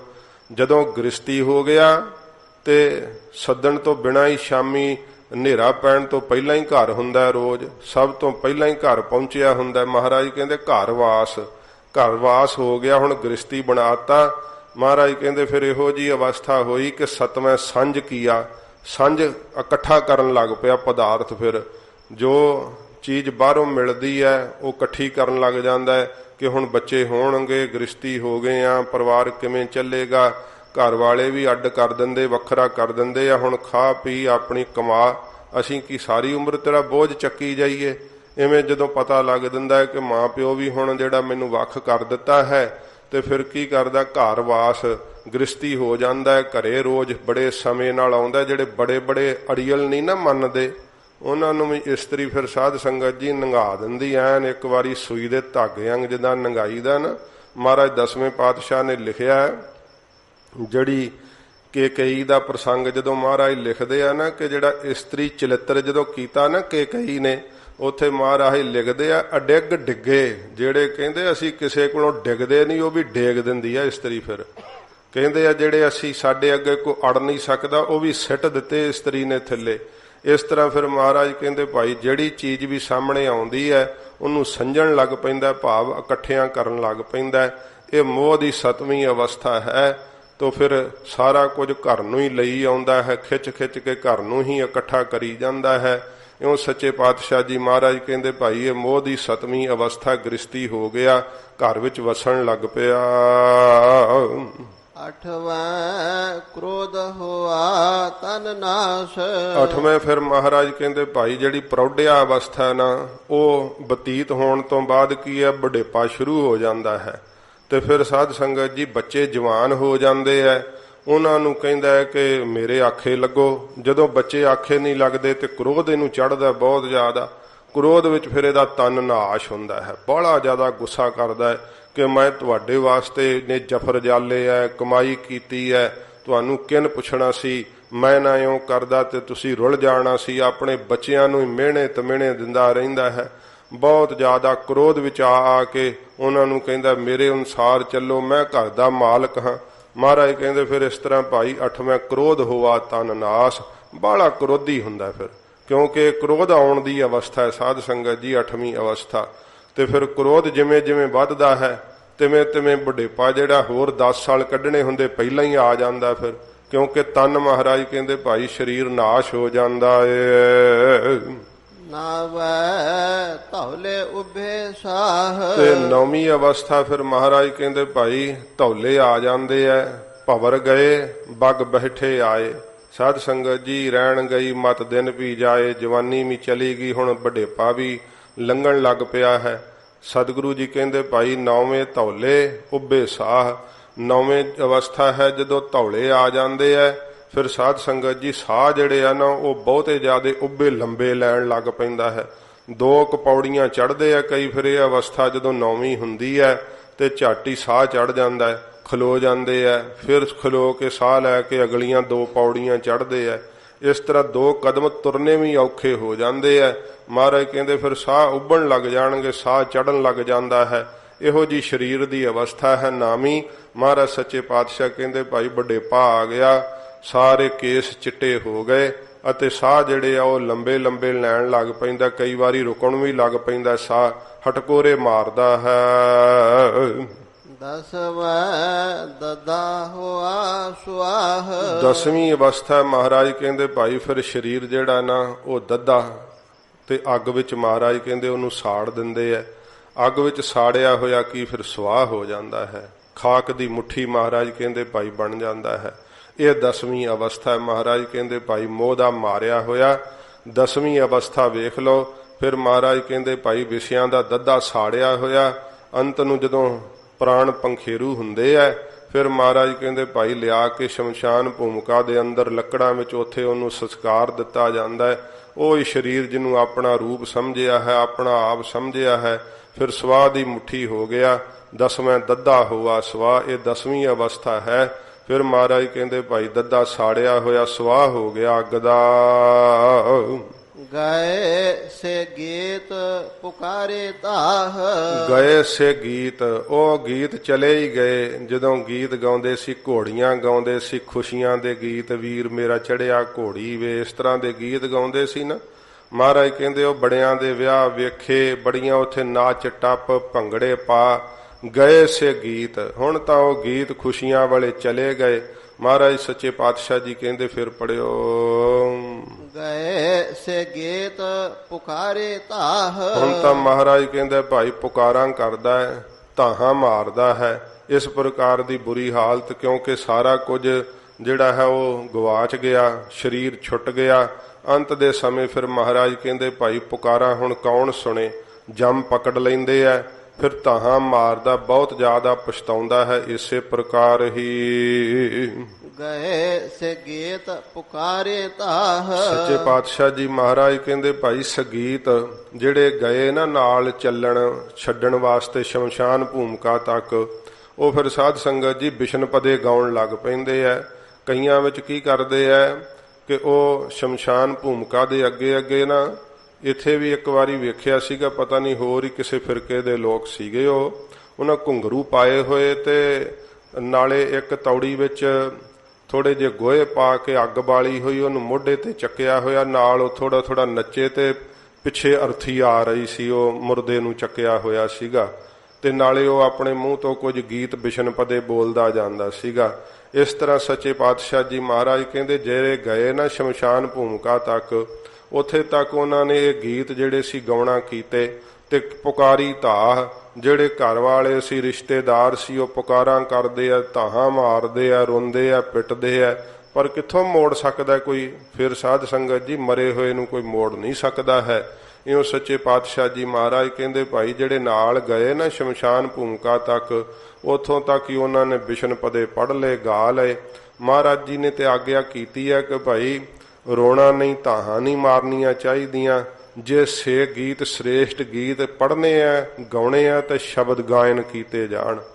ਤੇ ਜਿਨ੍ਹਾਂ ਨੂੰ ਨਹੀਂ ਪਤਾ ਹੁੰਦਾ ਨਾ, ਇੱਕ ਵਾਰੀ ਕਿਸੇ ਨਗਰ ਵਿੱਚ ਸਾਧ ਸੰਗਤ ਜੀ ਉਹਨਾਂ ਦਾ ਨਾ ਜੀ ਚੜ੍ਹਾਈ ਕਰ ਗਿਆ, ਤੇ ਸਿੰਘ ਉਹਨਾਂ ਦਾ ਜਿਹੜਾ ਰਿਸ਼ਤੇਦਾਰ ਸੀ ਉਹ ਜਥੇ 'ਚ ਰਹਿੰਦਾ ਸੀ ਉੱਥੇ ਨਾਲ। ਉਹ ਕਹਿੰਦਾ ਚਲੋ ਚੜ੍ਹਾਈ ਕਰ ਗਏ, ਰਾਗੀ ਸਿੰਘ ਨਾਲ ਚਲੋ ਬਈ। ਉਹ ਰਾਗੀ ਸਿੰਘ ਜਦੋਂ ਸ਼ਮਸ਼ਾਨ ਭੂਮਿਕਾ 'ਚ ਉੱਥੇ ਕੀਰਤਨ ਕਰਨ ਲੱਗੇ ਨਾ, ਤੇ ਇੱਕ ਮੂਰਖ ਜਿਹਾ ਕਹਿੰਦਾ ਸਾਡਾ ਮਰ ਗਿਆ, ਤੁਹਾਨੂੰ ਕੀਰਤਨ ਸੁਝਣ ਡਿਆ, ਤੁਸੀਂ ਕੀਰਤਨ ਕਰਨ ਡੇ, ਸਾਡਾ ਜੀ ਚੜ੍ਹਾਈ ਕਰ ਗਿਆ। ਉਹ ਲੋਕ ਇਉਂ ਸੋਚਦੇ ਕਿ ਸ਼ਾਇਦ ਖੁਸ਼ੀ ਤੇ ਹੀ ਕੀਰਤਨ ਕਰੀਦਾ ਹੈ। ਨਹੀਂ, ਮਹਾਰਾਜ ਦੋਵੇਂ ਸਮੇਂ ਸਤਿਗੁਰਾਂ ਕਿਹਾ ਕਿ ਭਾਈ ਜਦੋਂ ਚੜ੍ਹਾਈ ਕਰ ਜੇ ਕੋਈ, ਉਦੋਂ ਬਰਾਗਮਈ ਬਾਣੀ ਦੇ ਕੀਰਤਨ ਕਰਨਾ ਚਾਹੀਦਾ, ਤਾਂ ਕਿ ਆਪਣਾ ਵੀ ਅੰਤ ਦਾ ਸਮਾਂ ਜੀਵ ਨੂੰ ਚੇਤੇ ਆਵੇ। ਇਉਂ ਸੱਚੇ ਪਾਤਸ਼ਾਹ ਜੀ ਆਗਿਆ ਕੀਤੀ ਹੈ। ਮਹਾਰਾਜ ਕਹਿੰਦੇ ਭਾਈ ਜੇ ਸੇ ਗੀਤ ਗਾਏ ਤਾਂ ਉਹ ਉੱਥੇ ਤੱਕ ਹੀ ਗਏ ਸ਼ਮਸ਼ਾਨ ਭੂਮਿਕਾ ਤੱਕ। ਅੱਗੇ ਜਿਹੜਾ ਜੀਵ ਫਿਰ ਆਪ ਹੀ ਧਾਹਾਂ ਮਾਰਦਾ, ਰੋਂਦਾ, ਕਰਲਾਉਂਦਾ, ਪੁਕਾਰਾਂ ਕਰਦਾ, ਮਹਾਰਾਜ ਕਹਿੰਦੇ ਭਾਈ ਤੁਰ ਪੈਂਦਾ। ਜਿਹੜੇ ਨਾਲ ਵੀ ਜਾਣ ਉੱਥੇ ਤੱਕ ਹੀ ਧਾਹਾਂ ਮਾਰਦੇ, ਪੁਕਾਰਦੇ, ਫਿਰ ਵਾਪਸ ਮੁੜਦੇ ਆ। ਉਡਿਆ ਹੰਸ ਦਸਾਏ ਰਾਹ। ਸੱਚੇ ਪਾਤਸ਼ਾਹ ਜੀ ਕਹਿੰਦੇ ਫਿਰ ਜਦੋਂ ਇਉਂ ਕਈ ਸਾਧ ਸੰਗਤ ਜੀ ਕੀ ਕਰਦੇ ਆ, ਇਹ ਗੁਰਮਤ ਨਹੀਂ ਹੈ, ਪਰ ਜਿਹੜੇ ਲੋਕ ਕਰਦੇ ਆ, ਉਹ ਨਗਰ ਤੋਂ ਜਦੋਂ ਨਿਕਲਦੇ ਨਾ ਬਾਹਰਲੇ ਮੋੜ ਤੇ ਆਉਂਦੇ ਆ, ਉਦੋਂ ਤਿਨਕਾ ਤੋੜਦੇ ਆ। ਇੱਕ ਤਿਨਕਾ ਨਗਰ ਵੱਲ ਨੂੰ ਸਿੱਟਦੇ, ਇੱਕ ਬਾਹਰ ਨੂੰ ਸਿੱਟਦੇ ਆ, ਤੇ ਕਹਿੰਦੇ ਆ ਜਤਰ ਆਇਆ ਤਤਰ ਗਛਤੀ, ਜਿੱਧਰੋਂ ਆਇਆ ਹੁਣ ਉਧਰ ਨੂੰ ਚਲੇ ਜਾ, ਤਿਨਕਾ ਤੋੜ ਦਿੱਤਾ, ਤੇਰਾ ਸਾਡੇ ਨਾਲ ਹੁਣ ਕੋਈ ਸੰਬੰਧ ਨਹੀਂ ਰਹਿ ਗਿਆ। ਫਿਰ ਕੀ ਕਰਦੇ ਆ ਕਿ ਕੁੱਜੇ ਵਿੱਚ ਪਾਣੀ ਪਾ ਕੇ ਨਾ ਥੋੜੇ ਜਿਹੇ ਦਾਣੇ ਪਾ ਕਰਕੇ, ਤੇ ਉਹ ਵੀ ਚਰਸਤੇ ਵਿੱਚ ਤੋੜਦੇ ਆ। ਉਹਦਾ ਅਰਥ ਭਾਵ ਇਹ ਹੁੰਦਾ ਹੈ ਕਿ ਤੇਰੇ ਵਾਸਤੇ ਹੁਣ ਸਾਡੇ ਕੋਲੋਂ ਦਾਣਾ ਪਾਣੀ ਮੁੱਕ ਗਿਆ ਹੈ, ਹੁਣ ਤੂੰ ਇੱਥੋਂ ਚਲੇ ਜਾ। ਤੇ ਕਈ ਕਪਾਲ ਕਿਰਿਆ ਵੀ ਇਉਂ ਕਰਾਉਂਦੇ ਆ, ਵੀ ਨਹੀਂ ਕਰਾਉਣੀ ਚਾਹੀਦੀ, ਗੁਰਮਤ ਤੋਂ ਉਲਟਾ ਹੈ। ਉਹ ਸਾਧ ਸੰਗਤ ਜੀ ਸਿਰ ਦੀ ਖੋਪੜੀ ਤੋੜਦੇ ਆ, ਇਹਨੂੰ ਕਪਾਲ ਕਿਰਿਆ ਕਹਿੰਦੇ ਆ। ਕਹਿੰਦੇ ਕਿ ਜੀਵ ਆਤਮਾ ਸਰੀਰ ਚੋਂ ਕੱਢਦੇ ਆ, ਉਹ ਤੇ ਉਵੇਂ ਹੀ ਨਿਕਲ ਗਿਆ, ਜੰਮ ਕੱਢ ਲੈਂਦੇ ਆ ਸਵਾਸਾਂ ਰਾਹੀਂ ਪ੍ਰਵੇਸ਼ ਕਰਕੇ, ਤੇ ਕਪਾਲ ਕਿਰਿਆ ਕਰਦੇ ਆ ਮਰਨ ਤੋਂ ਪਹਿਲਾਂ। ਇਸ ਪ੍ਰਕਾਰ ਦੀ ਕਿਰਿਆ ਜਦੋਂ ਮਹਾਰਾਜ ਕਹਿੰਦੇ ਭਾਈ ਵੇਖਦਾ ਨਾ ਕਿ ਸਾਰੇ ਜੀਆਂ ਨੇ ਹੁਣ ਕਹਿਤਾ, ਭਾਂਡੇ ਤੋੜਤੇ, ਤਿਨਕੇ ਤੋੜ ਦਿੱਤੇ, ਕਹਿੰਦੇ ਜਾ ਚਲੇ ਜਾ, ਅੱਜ ਤੋਂ ਹੁਣ ਤੇਰਾ ਸਾਡਾ ਕੋਈ ਸੰਬੰਧ ਨਹੀਂ। ਫਿਰ ਉੱਡਿਆ ਹੰਸ, ਜਿਹੜਾ ਅੰਦਰ ਜੀਵਾਤਮਾ ਨਾ ਹੰਸ, ਇਹ ਫਿਰ ਉੱਡ ਪਿਆ, ਚੱਲਿਆ ਹੁਣ। ਤੇ ਫਿਰ ਕੀ ਹੁੰਦਾ, ਦਸਾਏ ਰਾਹ। ਜਿਹੜੇ ਸਾਧ ਸੰਗਤ ਜੀ ਜਮ ਨਾ, ਉਹਨਾਂ ਨੂੰ ਫਿਰ ਰਾਹ ਜਿਹੜੇ ਆ ਨਾ, ਉਹ ਦਸਾਏ ਪੁੱਛਦਾ ਕਿ ਹੁਣ ਕਿਹੜੇ ਰਾਹ ਚੱਲਣਾ ਹੈ। ਤੇ ਇਸ ਪ੍ਰਕਾਰ ਮਹਾਰਾਜ ਫਰਮਾਉਂਦੇ ਹਨ, ਇਸੇ ਪ੍ਰਕਾਰ ਹੀ ਉੱਡਿਆ ਹੰਸ ਦਸਾਏ ਰਾਹ। ਸੱਚੇ ਪਾਤਸ਼ਾਹ ਜੀ ਮਹਾਰਾਜ ਕਹਿੰਦੇ ਜਦੋਂ ਜੀਵ ਆਤਮਾ ਉੱਡਿਆ ਨਾ, ਸਰੀਰ ਚੋਂ ਉਡਾਰੀ ਭਰੀ, ਤੇ ਫਿਰ ਰਾਹ ਜਿਹੜੇ ਸੀ ਦਿਸ ਆਏ, ਪਤਾ ਲੱਗਿਆ। ਤੇ ਜਮਾਂ ਨੇ ਕਿਹਾ ਕਿ ਭਾਈ ਚੱਲ ਹੁਣ ਤੈਨੂੰ ਪਾਪ ਕੀਤੇ ਐ, ਤੇ ਨਰਕਾਂ ਦੇ ਰਾਹ ਫਿਰ ਸਾਧ ਸੰਗਤ ਜੀ ਉਹ ਤੋਰ ਲੈਂਦੇ ਐ। ਇਸ ਪ੍ਰਕਾਰ ਦਸਾਏ ਦਾ ਪੁੱਛਣਾ ਵੀ ਹੈ, ਦਸਾਏ ਦਾ ਦੱਸਣਾ ਵੀ ਹੈ ਤੇ ਦਸਾਏ ਦਾ ਦਿਸਣਾ ਵੀ ਹੈ। ਜਿਹੜਾ ਇਸ ਪ੍ਰਕਾਰ ਉਹ ਦੱਸਦੇ ਆ ਜੰਮ ਵੀ ਆ ਤੈਨੂੰ ਹੁਣ ਤੂੰ ਕਿਹੜੇ ਰਾਹ ਚੱਲਣਾ ਹੈ, ਤੇ ਉਹਨੂੰ ਫਿਰ ਦਿਸ ਵੀ ਪੈਂਦਾ ਹੈ ਹੁਣ ਸਾਹਮਣੇ ਕਿ ਮੈਂ ਫਿਰ ਧਾਹਾਂ ਮਾਰਦਾ ਨਾ, ਉਸ ਵੇਲੇ ਪਛੋਤਾਉਂਦਾ ਹੈ ਜਦੋਂ ਜਮਾਂ ਦੇ ਵਸ ਪੈ ਜਾਂਦਾ। ਸੱਚੇ ਪਾਤਸ਼ਾਹ ਜੀ ਮਹਾਰਾਜ ਕਹਿੰਦੇ ਭਾਈ ਫਿਰ ਪੁੱਛਦਾ ਉਹਨਾਂ ਨੂੰ, ਕਿਉਂਕਿ ਘੁੱਪ ਹਨੇਰਾ ਹੁੰਦਾ, ਲੈ ਕੇ ਤੁਰ ਪੈਂਦੇ ਆ ਜੰਮ। ਸੱਚੇ ਪਾਤਸ਼ਾਹ ਜੀ ਕਹਿੰਦੇ ਭਾਈ ਇਉਂ ਰਾਹ ਜਿਹੜੇ ਆ ਫਿਰ ਦਿਸ ਪੈਂਦੇ ਆ, ਕੀਤੇ ਹੋਏ ਪਾਪ ਕਰਮ ਸਾਹਮਣੇ ਆ ਜਾਂਦੇ ਆ। ਆਇਆ ਗਿਆ ਮੋਇਆ ਨਾਉ। ਸਤਿਗੁਰੂ ਜੀ ਕਹਿੰਦੇ ਭਾਈ ਆਇਆ ਸੀ ਜਨਮ ਲੈ ਕਰਕੇ, ਪਰ ਕੁਝ ਲਾਹਾ ਨਾ ਖੱਟ ਸਕਿਆ, ਤੇ ਆਇਆ ਜਿਹੋ ਜਿਹਾ ਆਇਆ ਸੀ ਉਹੋ ਜਿਹਾ ਖਾਲੀ ਮਹਾਰਾਜ ਕਹਿੰਦੇ ਗਿਆ ਚਲਿਆ ਗਿਆ। ਤੇ ਮੋਇਆ ਨਾਉ, ਜਿਹੜਾ ਨਾਮ ਧਰਾਇਆ ਹੋਇਆ ਸੀ ਨਾ, ਮੇਰਾ ਨਾਮ ਨਹੀਂ ਸਟੇਜ ਤੇ ਲਿਆ, ਮੈਨੂੰ ਇਉਂ ਨਹੀਂ ਕਿਹਾ। ਮਹਾਰਾਜ ਕਹਿੰਦੇ ਭਾਈ ਕੋਈ 10-50 ਸਾਲ ਬੀਤ ਜਾਣ ਬਾਅਦ ਨਾਮ ਵੀ ਮਰੀ ਜਾਂਦਾ ਹੈ, ਕੋਈ ਨਾਮ ਹੀ ਨਹੀਂ ਲੈਂਦਾ, ਚੇਤਾ ਹੀ ਨਹੀਂ ਕਰਦਾ। ਇਉਂ ਜਿਹੜੇ ਸਾਧ ਸੰਗਤ ਜੀ ਇਸ ਸੰਸਾਰ ਦੇ ਅੰਦਰ ਕਿੰਨੇ ਕੁ ਹੋ ਕੇ ਗੁਜ਼ਰ ਗਏ, ਕਿਹਨਾਂ ਦਾ ਕੋਈ ਨਾਮ ਲੈਂਦਾ? ਨਾਮ ਮਿਟ ਜਾਂਦਾ ਹੈ।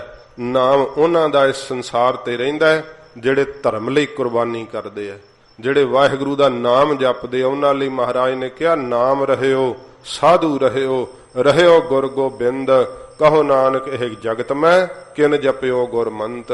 ਨਹੀਂ ਤਾਂ ਮਹਾਰਾਜ ਕਹਿੰਦੇ ਆਇਆ ਗਿਆ ਮੋਇਆ ਨਾਉ, ਆਇਆ ਸੀ ਜਨਮ ਲੈ ਕੇ ਮਰ ਕੇ ਗਿਆ ਚਲਿਆ ਗਿਆ।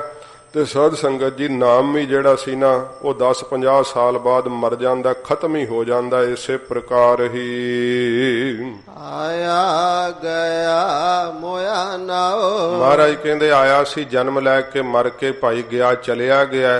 ਕੀ ਨਾਂ ਪੈ ਗਿਆ ਹੁਣ? ਮੋਇਆ ਨਾਂ ਪੈ ਗਿਆ। ਕਹਿੰਦੇ ਕੀ ਹੈ? ਮੁਰਦਾ ਹੈ। ਨਾਮ ਥੋੜਾ ਕੋ ਲੈਂਦਾ ਫਿਰ, ਕਹਿੰਦੇ ਕੀ ਹੈ? ਡੈਡ ਬੋਡੀ ਹੈ, ਮੁਰਦਾ ਹੈ। ਇਸ ਤਰ੍ਹਾਂ ਫਿਰ ਸਾਧ ਸੰਗਤ ਜੀ ਕਹਿੰਦੇ ਆ। ਇਸੇ ਪ੍ਰਕਾਰ ਹੀ ਆਇਆ ਗਿਆ ਮੋਇਆ ਨਾਉ। ਮਹਾਰਾਜ ਕਹਿੰਦੇ ਭਾਈ ਨਾਮ ਵੱਲੋਂ ਮੋਇਆ ਮਰ ਗਿਆ ਨਾ, ਤੇ ਇਸ ਕਰਕੇ ਜਿਹੋ ਜਿਹਾ ਆਇਆ ਸੀ ਉਹੋ ਜਿਹਾ ਖਾਲੀ ਚਲਿਆ ਗਿਆ। ਸਗੋਂ ਮਹਾਰਾਜ ਕਹਿੰਦੇ ਭਾਈ ਮੂਲ ਵੀ ਆਪਣਾ ਜਿਹੜਾ ਸਵਾਸ ਮਿਲੇ ਸੀ ਉਹ ਵੀ ਗਵਾ ਗਿਆ। ਇਹੋ ਜੀ ਬੁਰੀ ਹਾਲਤ ਨਾਮ ਵੱਲੋਂ ਜਦੋਂ ਮਰਿਆ ਰਿਹਾ। ਤੇ ਗਰੀਬ ਨਵਾਜ ਕਹਿੰਦੇ ਆਇਆ ਸੰਸਾਰ ਵਿੱਚ ਮਰ ਕੇ ਭਾਈ ਚਲਿਆ ਗਿਆ। ਪਿਛੈ ਪਤਲ ਸਦਹੁ ਕਾਵ। ਪਿੱਛੋਂ ਫਿਰ ਸਾਧ ਸੰਗਤ ਜੀ ਕੀ ਕਰਦੇ ਐ, ਜਦੋਂ ਬਜ਼ੁਰਗ ਚੜ੍ਹਾਈ ਕਰ ਜਾਂਦਾ ਨਾ, ਤੇ ਫਿਰ ਜਿਹੜੀਆਂ ਪੱਤਲਾਂ ਹੁੰਦੀਆਂ ਨਾ ਪੱਤਰਾਂ ਦੀਆਂ, ਤੇ ਉਹ ਪੱਤਿਆਂ ਦੀਆਂ ਪੱਤਲਾਂ ਦੇ ਉੱਤੇ ਸਾਧ ਸੰਗਤ ਜੀ ਫਿਰ ਕੋਈ ਖੀਰ, ਕੋਈ ਖਿਚੜੀ, ਕੋਈ ਕੜੀ, ਇਉਂ ਸ਼ਰਾਧ ਕਰਨ ਵਾਸਤੇ ਕੋਈ ਜਲੇਬੀਆਂ ਹੈਸੀਅਤ ਮੁਤਾਬਕ ਇਉਂ ਪਾ ਕਰਕੇ ਤੇ ਬ੍ਰਾਹਮਣਾਂ ਨੂੰ ਫਿਰ ਸ਼ਰਾਧ ਜਿਹੜਾ ਨਾ ਉਹ ਕਰਦੇ ਆ ਕਿ ਸਾਡੇ ਪਿੱਤਰ ਦਾ ਇਹ ਭਲਾ ਹੋਵੇ, ਉਹਨੂੰ ਭੋਜਨ ਜਿਹੜਾ ਪਹੁੰਚ ਜਾਵੇ। ਤੇ ਜਿਹੜਾ ਫਿਰ ਸਾਧ ਸੰਗਤ ਜੀ ਉਹ ਬਚ ਜਾਂਦਾ ਤੇ ਉਹ ਪੱਤਲਾਂ ਦੇ ਉੱਤੇ ਪਾ ਕਰਕੇ ਸੱਦਿਓ ਕਾਬ, ਕਾਵਾਂ ਨੂੰ ਵੀ ਸੱਦੇ ਦਿੰਦੇ ਐ। ਤੇ ਕਾਂ ਆ ਕਰਕੇ ਫਿਰ ਨਾ, ਕਿਉਂਕਿ ਪਕਸ਼ੀਆਂ ਨੂੰ ਪਾਉਣਾ ਵੀ ਉਹ ਭਲਾ ਸਮਝਦੇ ਐ, ਤੇ ਕਾਂ ਫਿਰ ਉਹ ਜਿਹੜਾ ਭੋਜਨ ਆ ਕਰਕੇ ਖਾਂਦੇ ਆ ਤੇ ਸਮਝਦੇ ਸਾਡੇ ਪਿੱਤਰਾਂ ਨੂੰ ਜਿਹੜਾ ਹੈ ਇਹ ਪਹੁੰਚਿਆ ਹੈ। ਸੱਚੇ ਪਾਤਸ਼ਾਹ ਜੀ ਮਹਾਰਾਜ ਨੇ ਕਿਹਾ ਜੀਵਤ ਪਿੱਤਰ ਨਾ ਮਾਨੇ ਕੋ ਮੂਏ ਸਰਾਧ ਕਰਾਹੀ, ਪਿੱਤਰ ਵੀ ਬੱਪਰੇ ਕਹੋ ਕਿਉ ਪਾਵੈ ਕਊਆ ਕੂਕਰ ਖਾਹੀ।